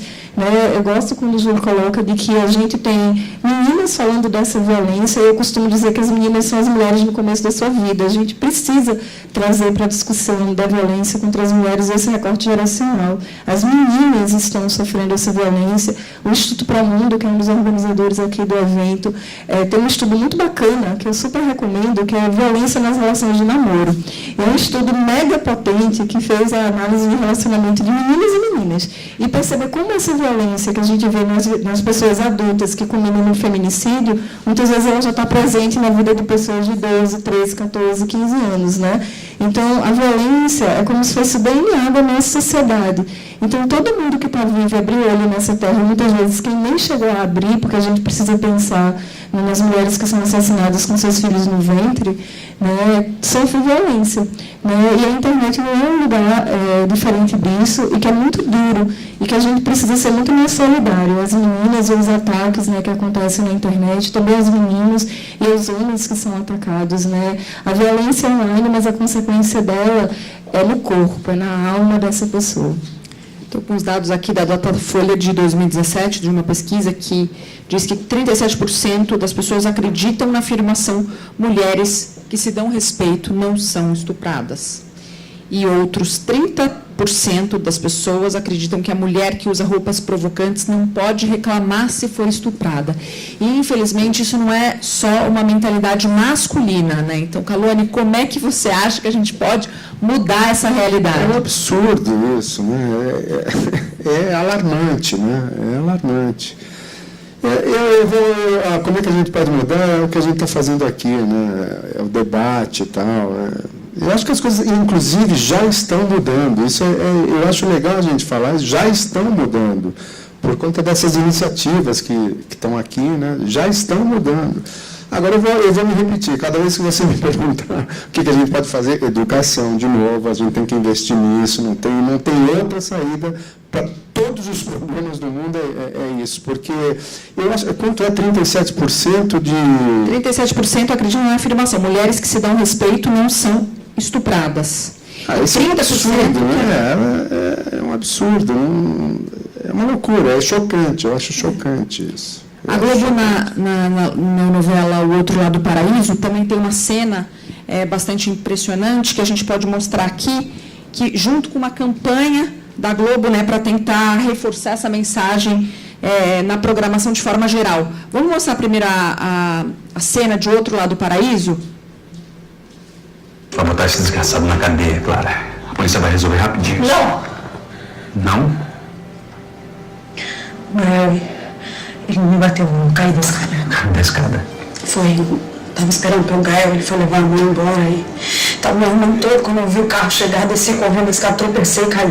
Clara, você tem ideia de quantas mulheres chegam aqui dizendo que caíram da escada e na verdade foram espancadas? Eu realmente caí da escada, Renato. Quer dizer, na sequência vem a campanha, né, na programação, tentando reforçar essa mensagem. Eu acho que... A cada 15 segundos, uma mulher cai da escada, escorrega no banheiro ou tropeça no tapete. E a cada 1 hora e meia, uma mulher não sobrevive para contar a próxima desculpa. Toda vez que uma mulher é agredida, a sociedade inteira é agredida também. Não se omita, denuncie. Ligue 180 antes que seja tarde. quer dizer, uma campanha para incentivar as mulheres a denunciar esse tipo de violência. Juliana, por que você acha que ainda é bastante difícil denunciar e como é que a mídia pode contribuir para isso? É extremamente difícil a gente denunciar porque ainda é uma sociedade que culpabiliza muito a vítima, né?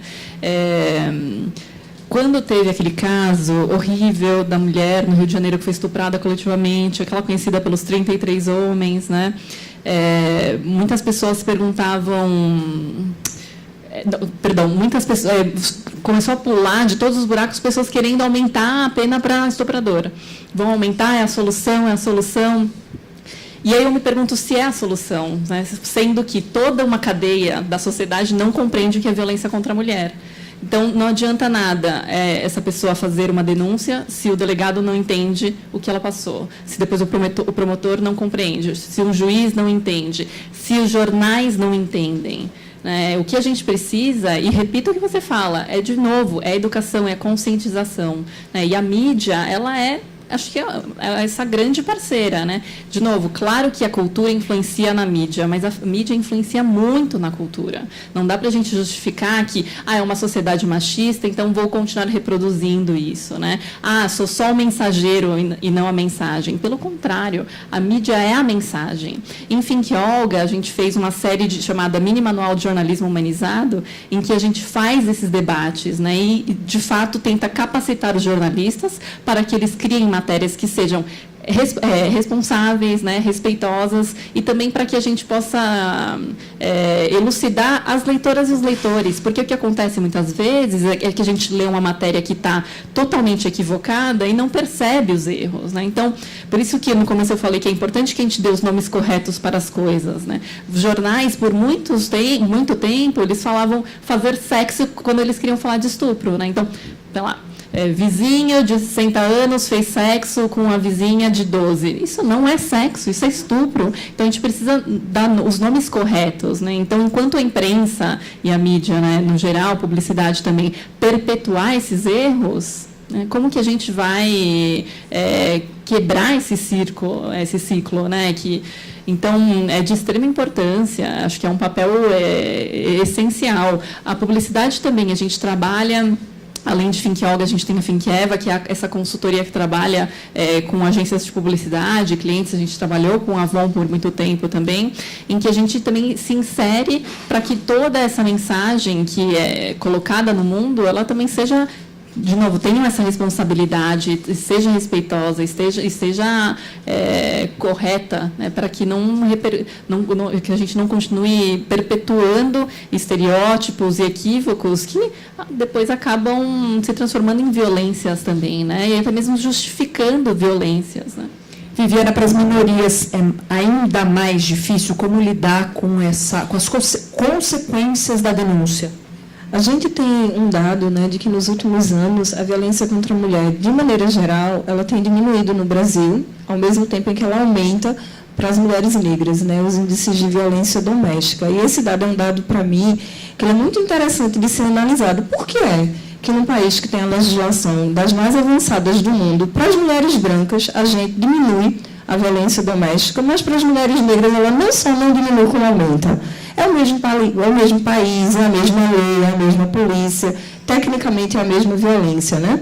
Quando a gente pensa nesse dado, a gente precisa pensar no racismo estrutural, aqui do Brasil, em dois aspectos. Um primeiro aspecto é o aspecto que diz que para a população negra chegar numa delegacia de polícia não é a mesma coisa que para a população branca. Quantos e quantos de vocês já não ouviram falar de pessoas negras que foram à delegacia denunciar o crime e acabaram presas? Né? Porque a gente tem um imaginário muito poderoso na sociedade de que todo preto é ladrão. Né? Eu lembro que eu acompanhei o caso de uma militante aqui de São Paulo que foi denunciar um assédio que ela sofreu no supermercado por parte de um segurança e ela ficou presa. Porque o segurança disse, não, mas ela roubou. E embora ela não houvesse nenhuma materialidade do fato, o fato dela ser negra era prova suficiente de que ela havia roubado.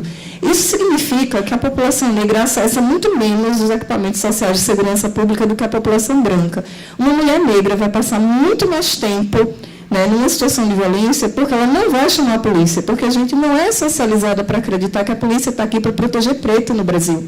A gente é uma das polícias que tem um dos maiores níveis de letalidade no mundo, e a letalidade da polícia no Brasil se refere à população negra. A polícia, ela não mata todo mundo no Brasil, ela mata preto na periferia, né? E isso é um indicador que fala por que é que, por exemplo, a violência contra as mulheres negras ela não diminui. Porque essa mulher, por exemplo, chama muito menos a polícia, isso que o Major Denise falou, com todo respeito a Denise, porque trabalho com o batalhão dela em Salvador, né? Mas não é a mesma coisa, mesmo em Salvador. Né, para uma comunidade preta chamar a polícia. Um outro aspecto é o aspecto de quem merece viver e quem pode ser deixado morrer, como Foucault diria. Né? A gente vive numa sociedade que algumas pessoas elas podem estar em situação de violência e a gente se incomoda pouco com isso. Né? Todo mundo aqui também já ouviu falar dos mendigos gatos. Né? Meu Deus, uma reportagem descobriu um homem pedindo esmola num sinal e apareceu toda a sociedade para salvar esse homem, porque ele era muito bonito. Ele era preto, minha gente? Não, ele era branco. Então, a gente tem um componente de raça muito estruturante em quem pode ser deixado, ser mantido em situações de violência no Brasil. E, nesse sentido, as mulheres negras elas são mantidas em situação de violência. Por quê? O que representa proteção para elas não é significado como proteção. E, num segundo momento, quando essa mulher busca ajuda, essa causa para ela, a vida dela vale menos.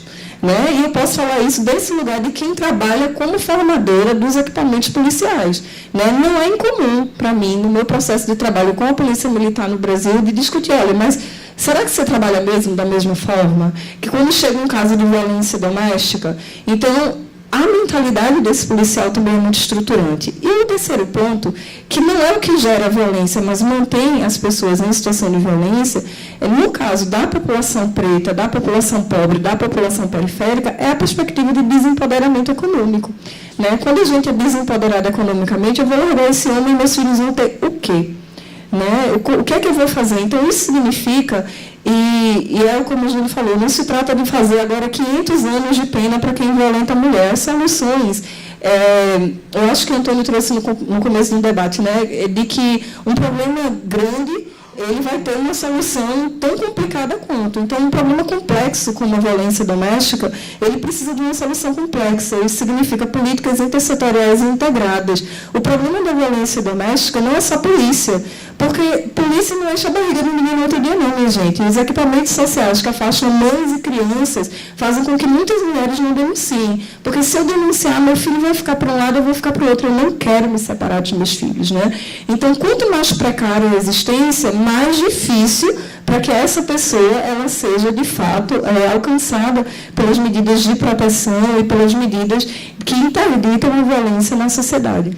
Uma coisa importante aqui é o descrédito, a gravidade do descrédito das vítimas, que é uma coisa que a gente vê bastante na série Assédio. E a gente tem um trechinho aí para mostrar para vocês que é bem impressionante e retrata exatamente isso que a gente está falando. Você não se esqueceu de me contar nada não, Maria do Céu? Contar o quê, nego? Vou dizer o quê? Pelo jeito você esqueceu, não foi? Esqueceu? Não. Ficou de agarramento com o doutor dentro do banheiro, não foi? Não foi isso. Foi. Se acalmou. Não é minha de safadeza.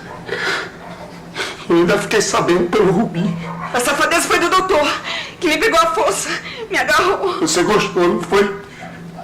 Ela tá falando a verdade, Odair, deixe ela, pelo amor de Deus, deixe ela. Isso é coisa de marido, mulher. Ela tá vacilar, sai, vai! Pelo amor de Deus, eu não tinha como sair. Gostou e queria mais. Gostou tanto que voltou. Eu tinha que pegar nossos filhos daí. Puta.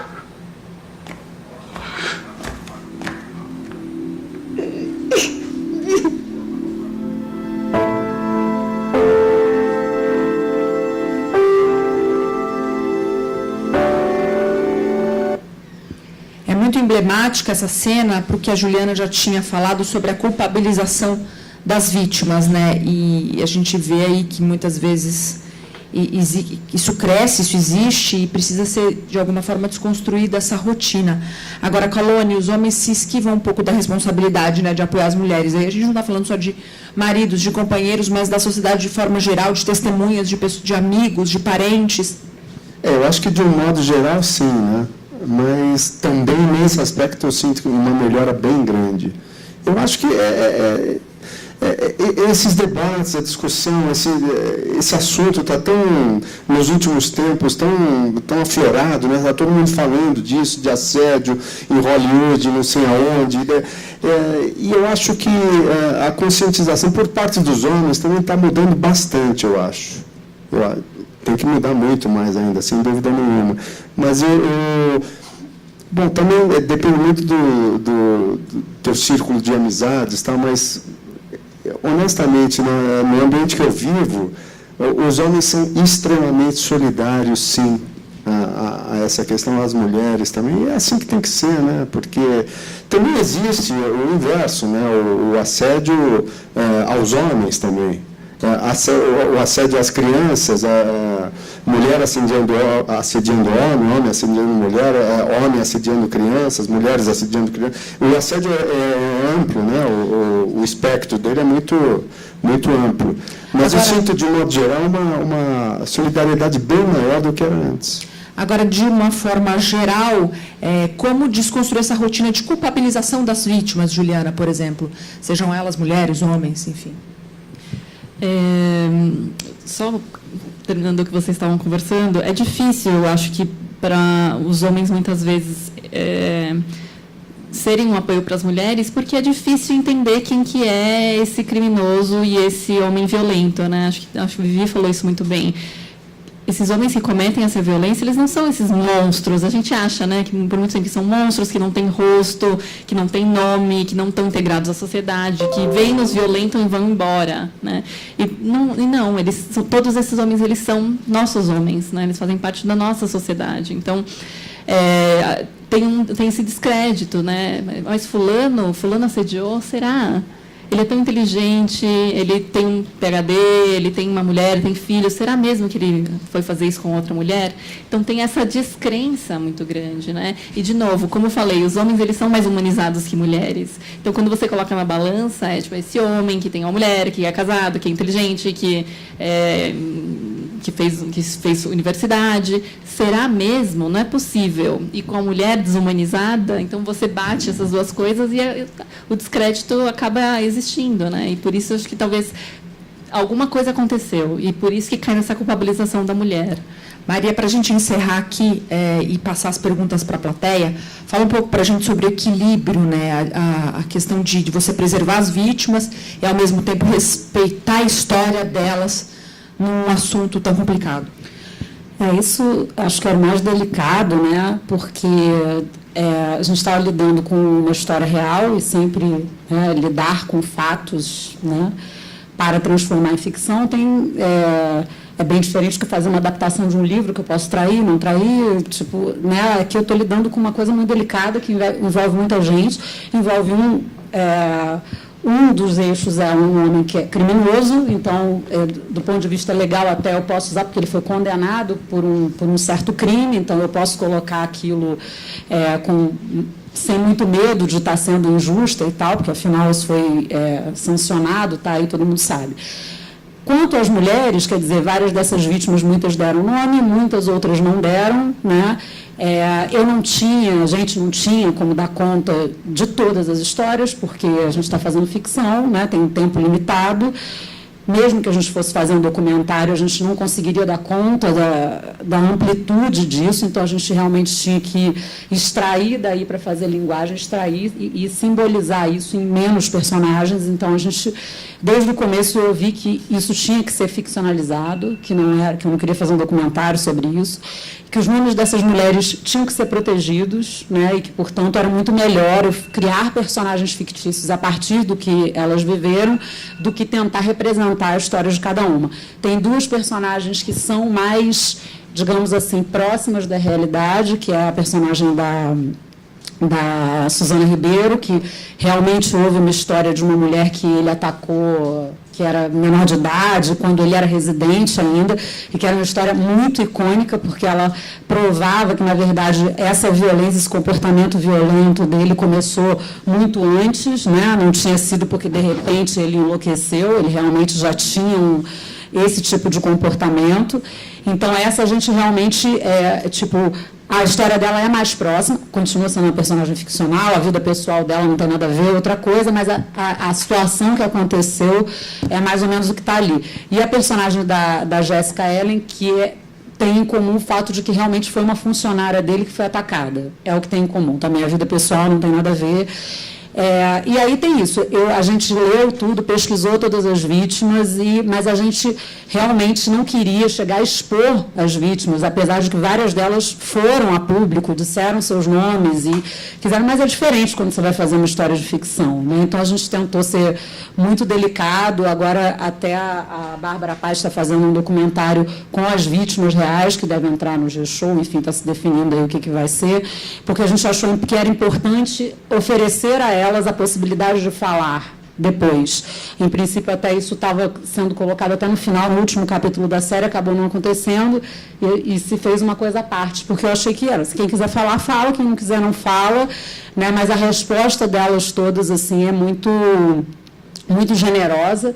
É muito difícil para elas, evidentemente, assistir o que aconteceu, mas elas reconhecem, eu acho que em geral, pelo menos as que eu tive contato, de que é muito importante, que é importante que outras pessoas vejam e reconhecer. Elas acham muito... eu acho que elas se sentem ouvidas mais uma vez, entendeu? Quer dizer, elas foram ouvidas na época em que o processo efetivamente aconteceu e que teve jornalistas que ouviram e tal, e depois a história caiu um pouco no silêncio de novo, né? E aí o cara foi solto, prisão domiciliar, vai, volta, favorecido por milhões de leis, porque somos esse país que esse tipo de crime realmente é minimizado, então esse cara tem todos os... Né, enquanto ninguém acha quem matou Marielle, o outro sai fácil da prisão e tudo bem, porque é mais uma faceta da permissividade, né? Enfim, então eu acho que elas se sentiram, elas estavam todas muito oprimidas por essa questão dele estar solto, dele estar em casa. Então eu acho que isso acabou tendo um timing aí para elas, assim, que eu acho que foi importante, porque a história reapareceu, né? A televisão a mídia tem esse poder e era o que a gente queria que acontecesse mesmo, que voltasse a se falar sobre isso.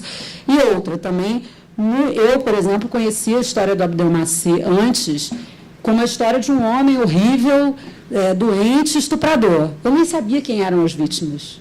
Tinha sido muito pouco, assim, se divulgou um pouco, mas depois aquilo caiu, né? A gente não... E aí, quando eu li o livro do Vicente Vilardaga, onde eu falei assim, gente, essa história é incrível, essa história é das mulheres, não é dele, entendeu? Eu quero contar a história delas. Né, quando elas começam a denunciar. Sim, eu falei, elas são as protagonistas para mim. Se não tivesse isso, se não tivesse esse protagonismo delas, eu não queria contar essa história. Eu ia fazer mais um linha direta, entendeu? Eu não queria fazer mais um linha direta, eu queria fazer o outro ponto de vista. Alguém gostaria de fazer alguma pergunta aqui? Primeiro, achei incrível esse arco dramático seu, né, de linha direta para o assédio, maravilhoso como você elaborou isso, incrível.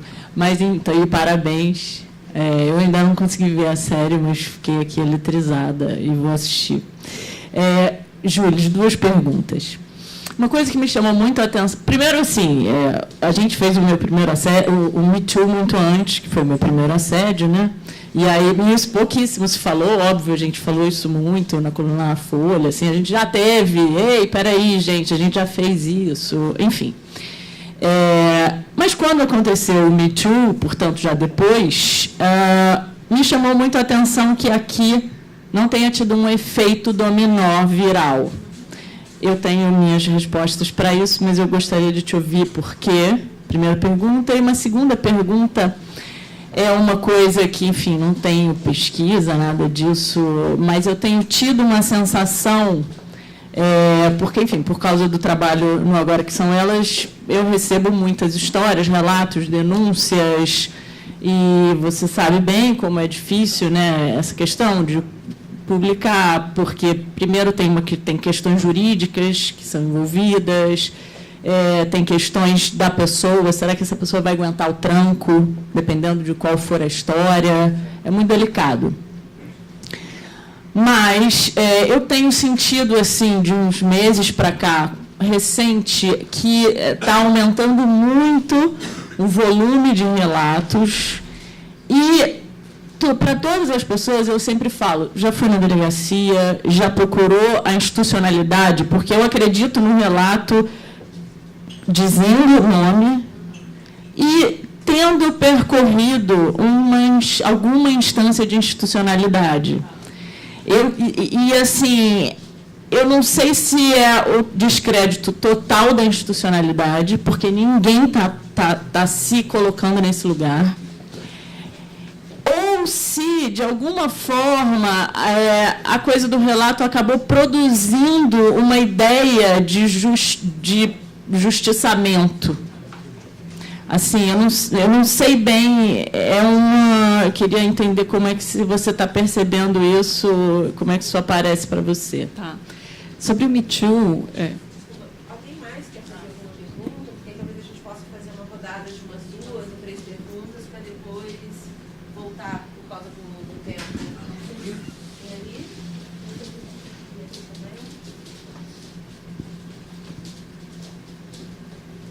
Posso fazer? Boa tarde. É que assim, eu não sabia do seu trabalho sobre o primeiro assédio, mas eu gostaria de saber o quanto que é explicado para a família, porque o jovem que sofreu o primeiro assédio, o quanto que a família trata, como a família lida, porque tem muitos pais que escondem, muitos pais brigam, se tem alguma campanha para conscientização dos familiares, dos amigos, como que é esse processo. Obrigada.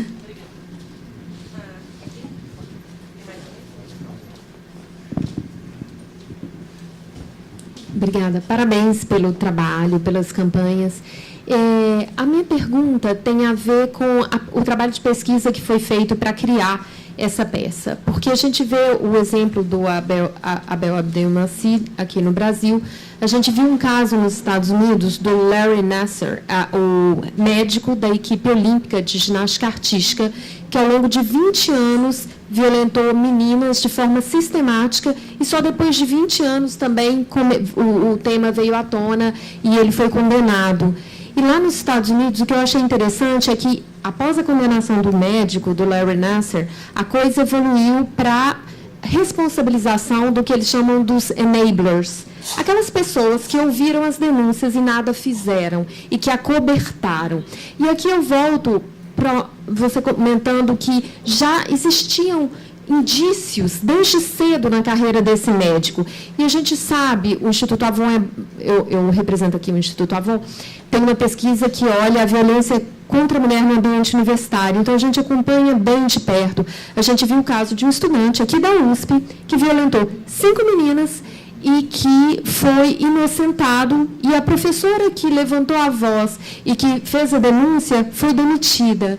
Então, assim, você descobriu algo no trabalho de pesquisa que possa trazer algum alento ou algo que indique na direção do que a gente viu nos Estados Unidos, que é também responsabilizar a instituição que, de uma forma ou de outra, permite que aquilo se prolongue e nada faz para dar credibilidade às vítimas e pôr um fim a um processo que é sistêmico, né?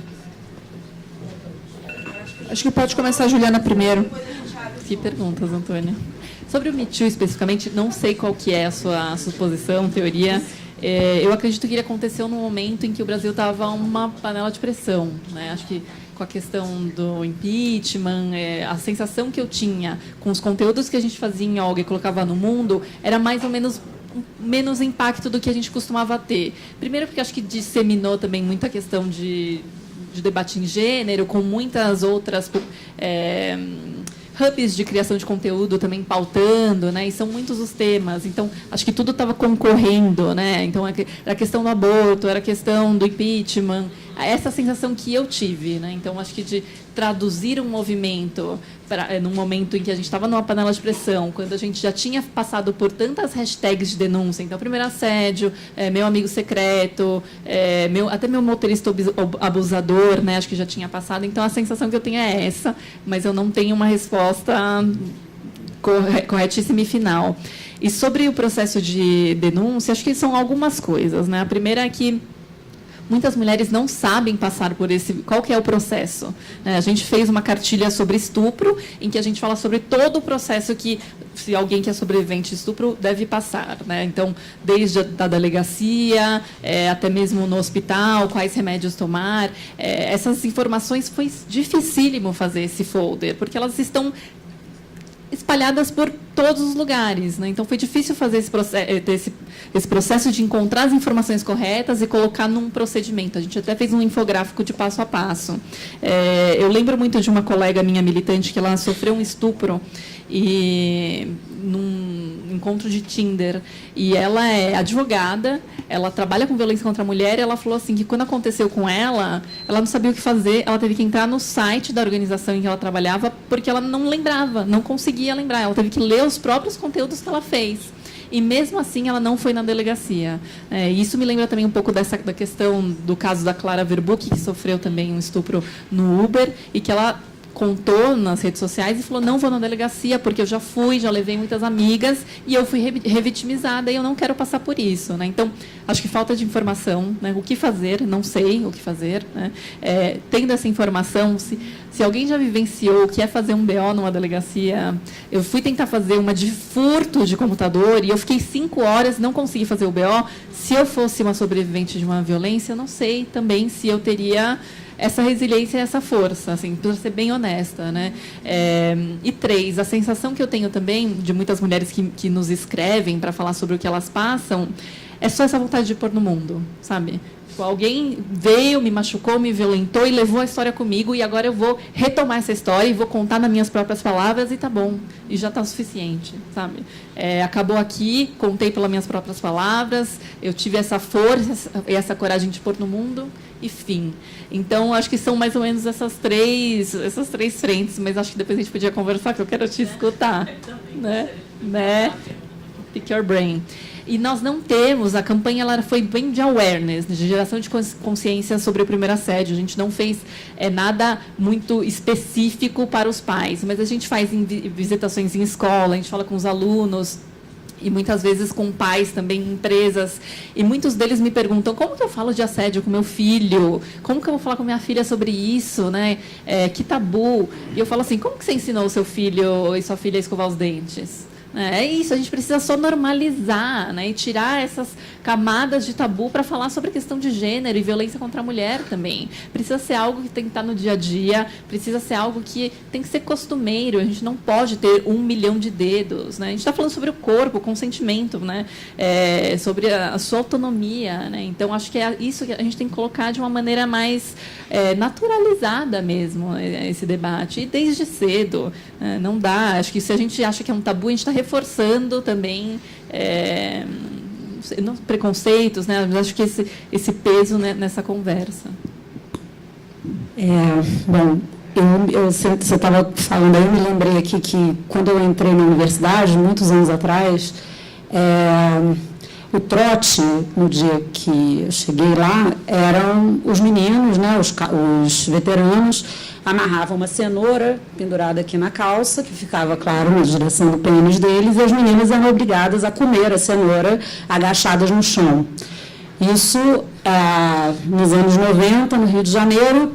Para a universidade, aquilo era no meio do pátio, assim, explicitamente, ninguém estava nem aí, parecia uma coisa muito normal. Me lembro que eu não fiquei para o trote, voltei para casa chorando, fiquei traumatizada com aquilo. Aliás, não voltei para a faculdade, porque foi um negócio que eu falei, o que me chocava, assim, além do fato de estarem fazendo aquela cena, era que aquilo fosse feito às claras e não, tipo, num beco escuro ali, né? Então, era uma coisa aceita, que tem a ver com isso que você está falando. Acho que essa permissividade, ela existe nas instituições, né? Como existe em tudo, nas famílias, enfim, muitas vezes nas famílias, né? Onde você minimiza, né, o que uma mulher, uma menina fala e você desacredita ela, e nas instituições isso acontece também.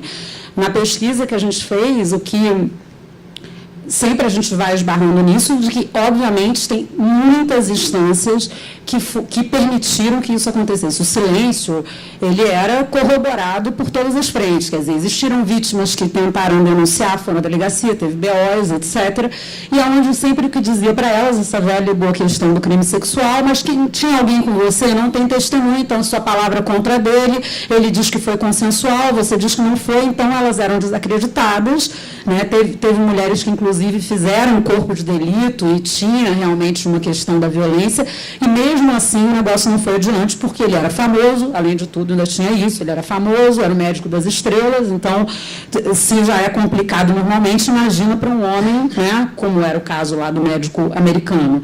Então, ele tinha amigos no conselho de medicina, então várias denúncias foram feitas também e nada aconteceu. Então, quer dizer, ele continuou agindo durante décadas por causa disso, né? Se tivesse havido um freio das instituições, do Conselho de Medicina, da polícia, de quem quer que seja, ele teria sido obrigado a parar antes. E ele não parou porque não acontecia isso. E aí, isso só, na verdade, reforça o medo da mulher de falar, porque ela vai falar, não vai ser ouvida, já tem uma vergonha muito grande, né? Qualquer menina que vive uma situação de abuso, do mais leve ao mais pesado, tem vergonha de falar, a gente não tem vergonha. Eu vivi abuso sexual também quando tinha 12 anos de idade, e eu tive uma vergonha de falar, não consegui falar nem para o meu pai, nem para minha mãe, e eu tinha uma família estabelecida, legal, meu pai e minha mãe ali, eu demorei meses para falar qualquer coisa. Então, assim, você imagina uma situação como essa, onde o outro é uma espécie de deus, é um ícone de qualquer coisa, e ninguém ouvia o que elas falavam. Só realmente quando o coro foi muito, aí você fala 1, 2, 3, 4, 5, 10, daí a força do coletivo também, né?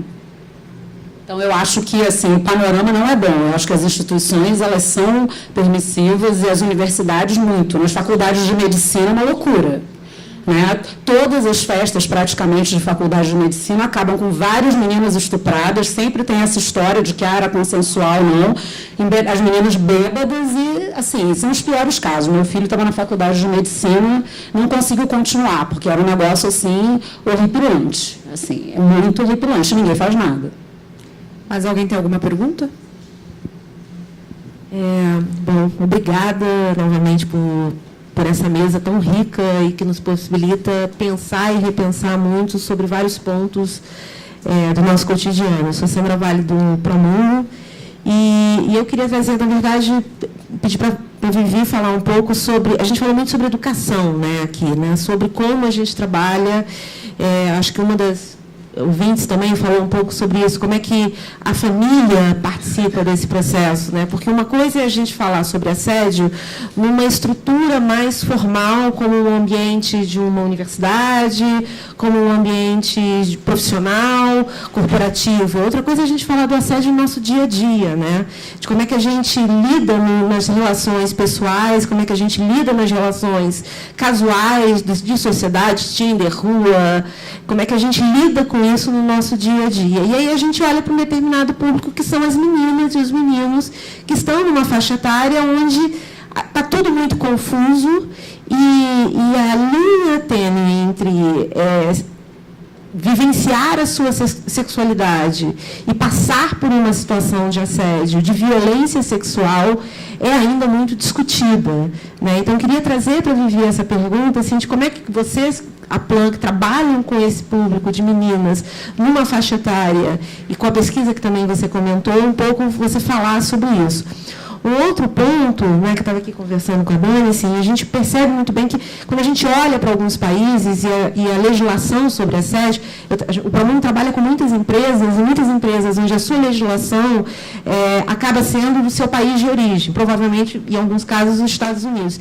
E o que é regido aqui no Brasil é muito mais rigoroso no mundo corporativo, dentro dessas empresas que seguem a legislação americana, do que as empresas que seguem a legislação brasileira, que fica ali no limbo um pouco o que é assédio, né? Ou seja, o que não é e para onde vai. Então, um pouco trazer essa... Não sei se a sua pesquisa para a série chegou a esse ponto de olhar um pouco a legislação no Brasil, mas também trazer para a Ju um pouco essa pergunta, né? Ou seja, nas pesquisas que foram elaboradas para as campanhas, o que a legislação brasileira já avançou ou ainda precisa avançar mais? E, por último, assim, desculpem, estou pegando as 3 perguntas do público, se alguém quiser me cortar, por favor, fique super à vontade. Eu acho que tem uma coisa que a gente... é menos uma pergunta e mais um posicionamento do Promundo, que eu acho que é muito importante quando a gente fala sobre assédio, quando a gente fala sobre situações e traz exemplos sobre assédio, a gente lembrar que a gente está vivendo uma estrutura que não é nova, onde a mulher é culpabilizada por ser mulher, pelo seu corpo, pela sua história, pela sua trajetória. O princípio é esse, é o gênero feminino. Eu não estou olhando para o poder da mulher no sentido dela ter ou não o desejo, ou ter ou não a sua vontade de ter o seu feminino. Pelo contrário, ela parte do princípio que ela, por ser mulher, ela é menos. Ela é um objeto e há um poder sobre ela. Então, o Promundo acredita que esse processo de desconstruir essa forma de trabalhar isso é parte da educação, parte de podermos falar dentro das escolas, Rapidinho, eu acho que o homem acha que a mulher é mais, não que ela é menos. Esse é que é o problema. Isso é um problema também. Tá? Então, eu acho que isso é uma discussão longa para a gente ter, que a gente pode ter outros momentos.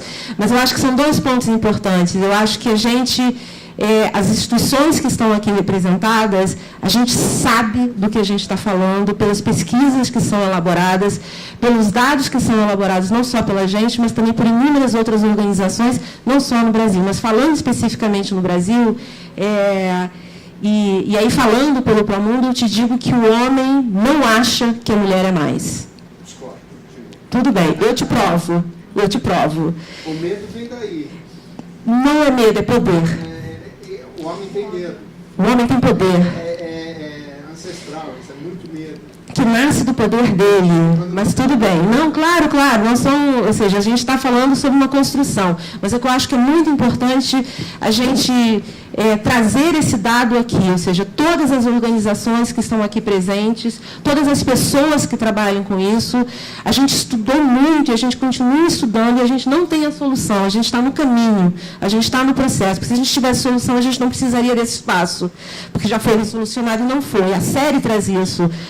Trazer isso para a mídia, trazer isso para espaços como esse e outros espaços é extremamente importante. Mas a gente está falando de uma sociedade onde a mulher é precificada, ela é usada e ela é morta.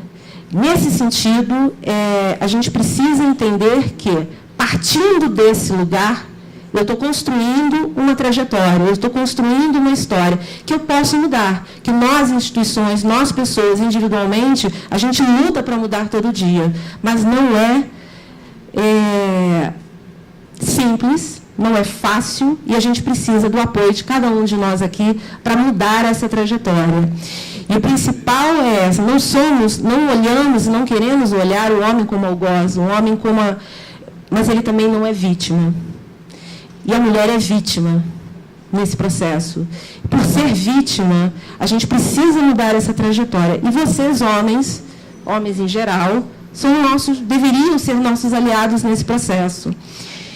Nesse sentido, eu entendo que o homem, na sua posição de poder, ele pode sentir medo e, por isso, ele usa da sua força, do seu poder, para colocar a mulher num determinado lugar. Mas é muito importante a gente entender que o homem, ele só age dessa forma, ele só caminha dessa forma, porque em algum momento ele se construiu como um ser superior à mulher. E isso vai mudar? Vai. Mas não vai ser tão fácil. Então, obrigada novamente e eu gostaria muito de escutar vocês.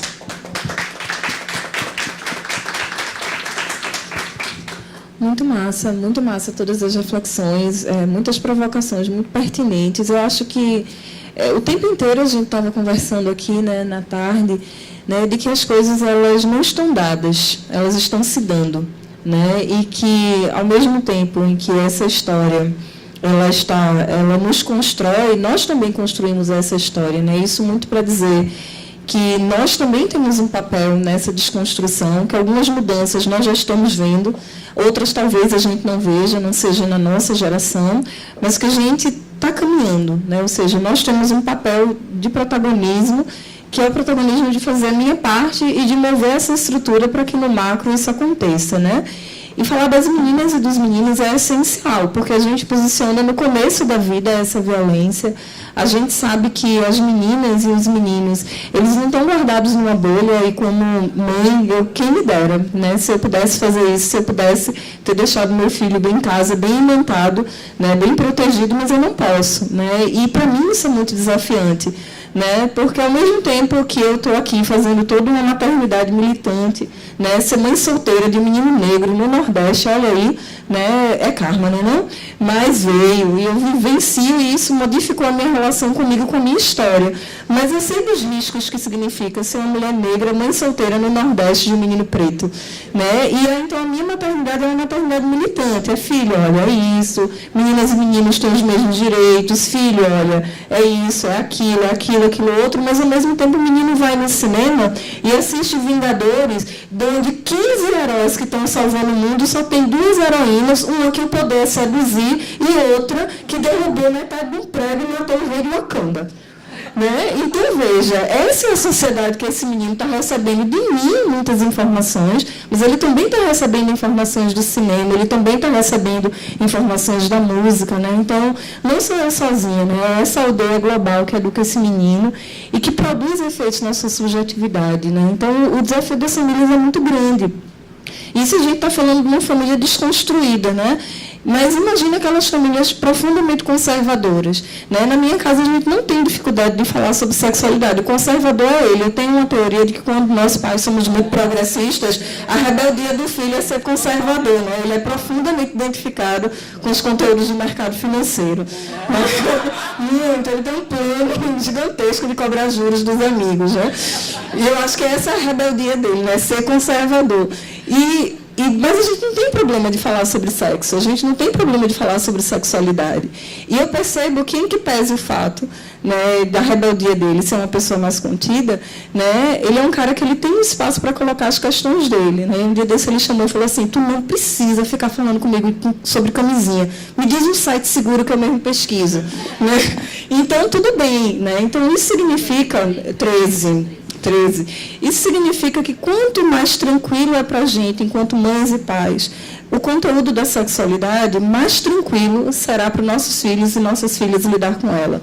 A gente tem muita dificuldade com o tema da sexualidade porque a gente, enquanto pessoa, não elaborou isso. Né? A gente geralmente tem uma relação muito tensa e a gente passa isso na nossa maternidade. Nossas filhas e nossos filhos vão ter muita dificuldade porque a gente tem dificuldade. No momento que a gente ressignifica esse conteúdo e traz isso para a relação, isso se estrutura. Mas, nesse lugar de pais e de mães, a gente vai construindo os conceitos iniciais da pessoa na vida. Né? Antes de vir aqui para São Paulo, eu estava em casa almoçando com meu filho ontem e eu estava olhando, né, na padaria, estava em casa não, estava na padaria em Recife, e olhou quando chegou uma moça com um menininho de 6 anos, mais ou menos, e falando assim: eu não te falei? Mulher interesseira? E agora, você vai continuar ou não vai continuar a amizade com ela? Eu não sei qual foi o episódio, mas era isso que ela estava dizendo para o filho dela, porque foi essa informação que ela recebeu sobre as mulheres, e no momento que ela é mãe, ela passa isso para o filho, e passa para a filha, e passa para todo mundo.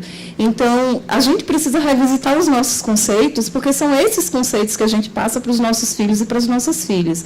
E um outro ponto é que a gente tem muita facilidade de falar para a menina, né, temas de censura, mas a gente tem muita dificuldade de falar sobre isso com meninos, né, como se a gente tivesse muito medo que eles fossem emasculados. Né? Eu não posso falar para o meu filho que ele não faça isso, que ele não faça aquilo, porque senão eu não estou deixando meu filho ser macho. Né? Eu sou do Nordeste e a gente tem isso muito forte, né? Macho, tem que estar ali sendo o machão. E aí o nosso desafio na Plan tem sido pautar novas masculinidades. A gente tem pautado masculinidades positivas, porque a gente entende que a masculinidade tem um preço muito alto para os meninos, tem um preço muito alto para os homens, mas o preço é muito maior pago pelas mulheres, porque elas pagam com a vida, elas pagam com a sua saúde mental, né? Então, nesse sentido, a gente tem trabalhado em programas de formação para meninos e meninas, né, que são programas que permitem os meninos lidarem com outros exemplos de caras muito legais, que têm feito coisas muito legais no mundo, sem estar nesse lugar do poder, sem estar nesse lugar de oprimir as mulheres, sem estar nesse lugar de usar a sua voz contra, de achar que fala mais e mais alto do que todo mundo. E a gente tem tido retornos muito positivos. Com as meninas, com os meninos a gente trabalha na sensibilização. Com as meninas, a gente trabalha muito na vibe do empoderamento, né, entendendo o poder aqui como a capacidade de reconectar as pessoas com a sua voz, né, porque a gente não dá poder a ninguém, mas trabalhar com as meninas assim, que a liderança é um lugar para ti, que o de desfrutar.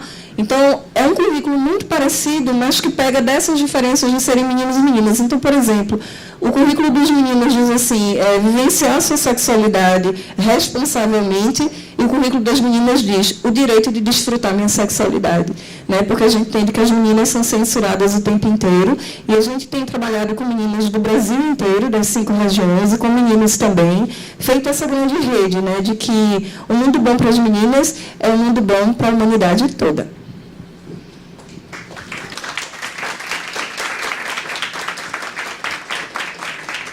Só complementando o que você falou, eu tive uma vez um Natal que foi destruído por uma conversa sobre feminismo. A gente estava numa bocaina, eu tenho 4 filhos, 2 um pouquinho mais velhos, uma dupla um pouquinho mais velha e uma dupla um pouquinho mais nova. E a diferença, um tem 25, 23 e agora 18 e 17. E essa pouca diferença entre os dois é toda a diferença. Esses de 25 e 23, eles cresceram com um certo olhar sobre o feminismo, sobre o que era, mesmo a mesma família, eu, pai, tudo certo, né? Teoricamente privilegiadíssimos. Só que quando veio essa outra geração, muito consciente com a questão do empoderamento feminino e do feminismo, do neofeminismo, digamos assim, eles vieram dando um banho nos outros. E aí o meu filho mais velho que falou uma coisa que para ele era completamente, enfim, normal. Ele falou alguma coisa sobre a roupa que a namorada estava usando, que ele não queria que ela usasse aquela roupa e tal. A namorada nem estava presente. E a minha filha mais nova, mas saiu de tudo. Mas foi uma briga, acabou a festa de Natal. Eu tentei, salvar ali, mas assim, ficou muito claro que tinha uma mudança, né? E a partir daí eu falei, bom, agora... E hoje, 3, 4 anos depois dessa cena, o meu filho mais velho não fala mais jamais aquilo que ele falou naquela festa de Natal. Ele mudou totalmente o discurso dele, ele ficou muito ofendido naquele dia, mas ele agora caiu, digamos assim, um pouco na real, por mais que ele ache a irmã meio radical, não sei o quê, já teve uma mudança, porque realmente é uma coisa desses últimos anos, né? Uma mudança desses últimos anos que eu acho maravilhosa.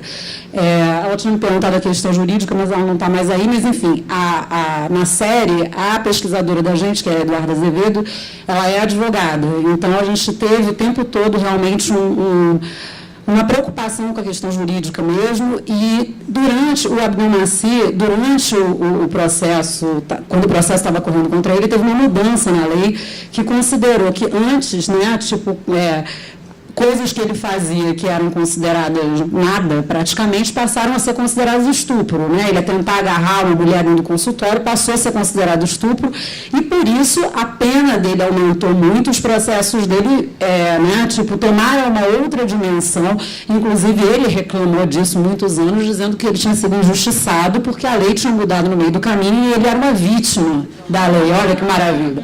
Então, para a gente ver como é importante, né, por mais que ele seja privilegiado, que ele esteja em prisão domiciliar, enquanto outras pessoas não têm esse benefício, para a gente ver como é importante quando há um movimento da lei, né, isso repercute de uma forma muito importante mesmo. Até só para incluir que também um outro movimento da lei, que foi em setembro, que foi sancionada a lei, que está tipificando o crime de importunação sexual, né? Então, antes não era tipificado, era só uma contravenção penal com multa, e agora até trouxe, né?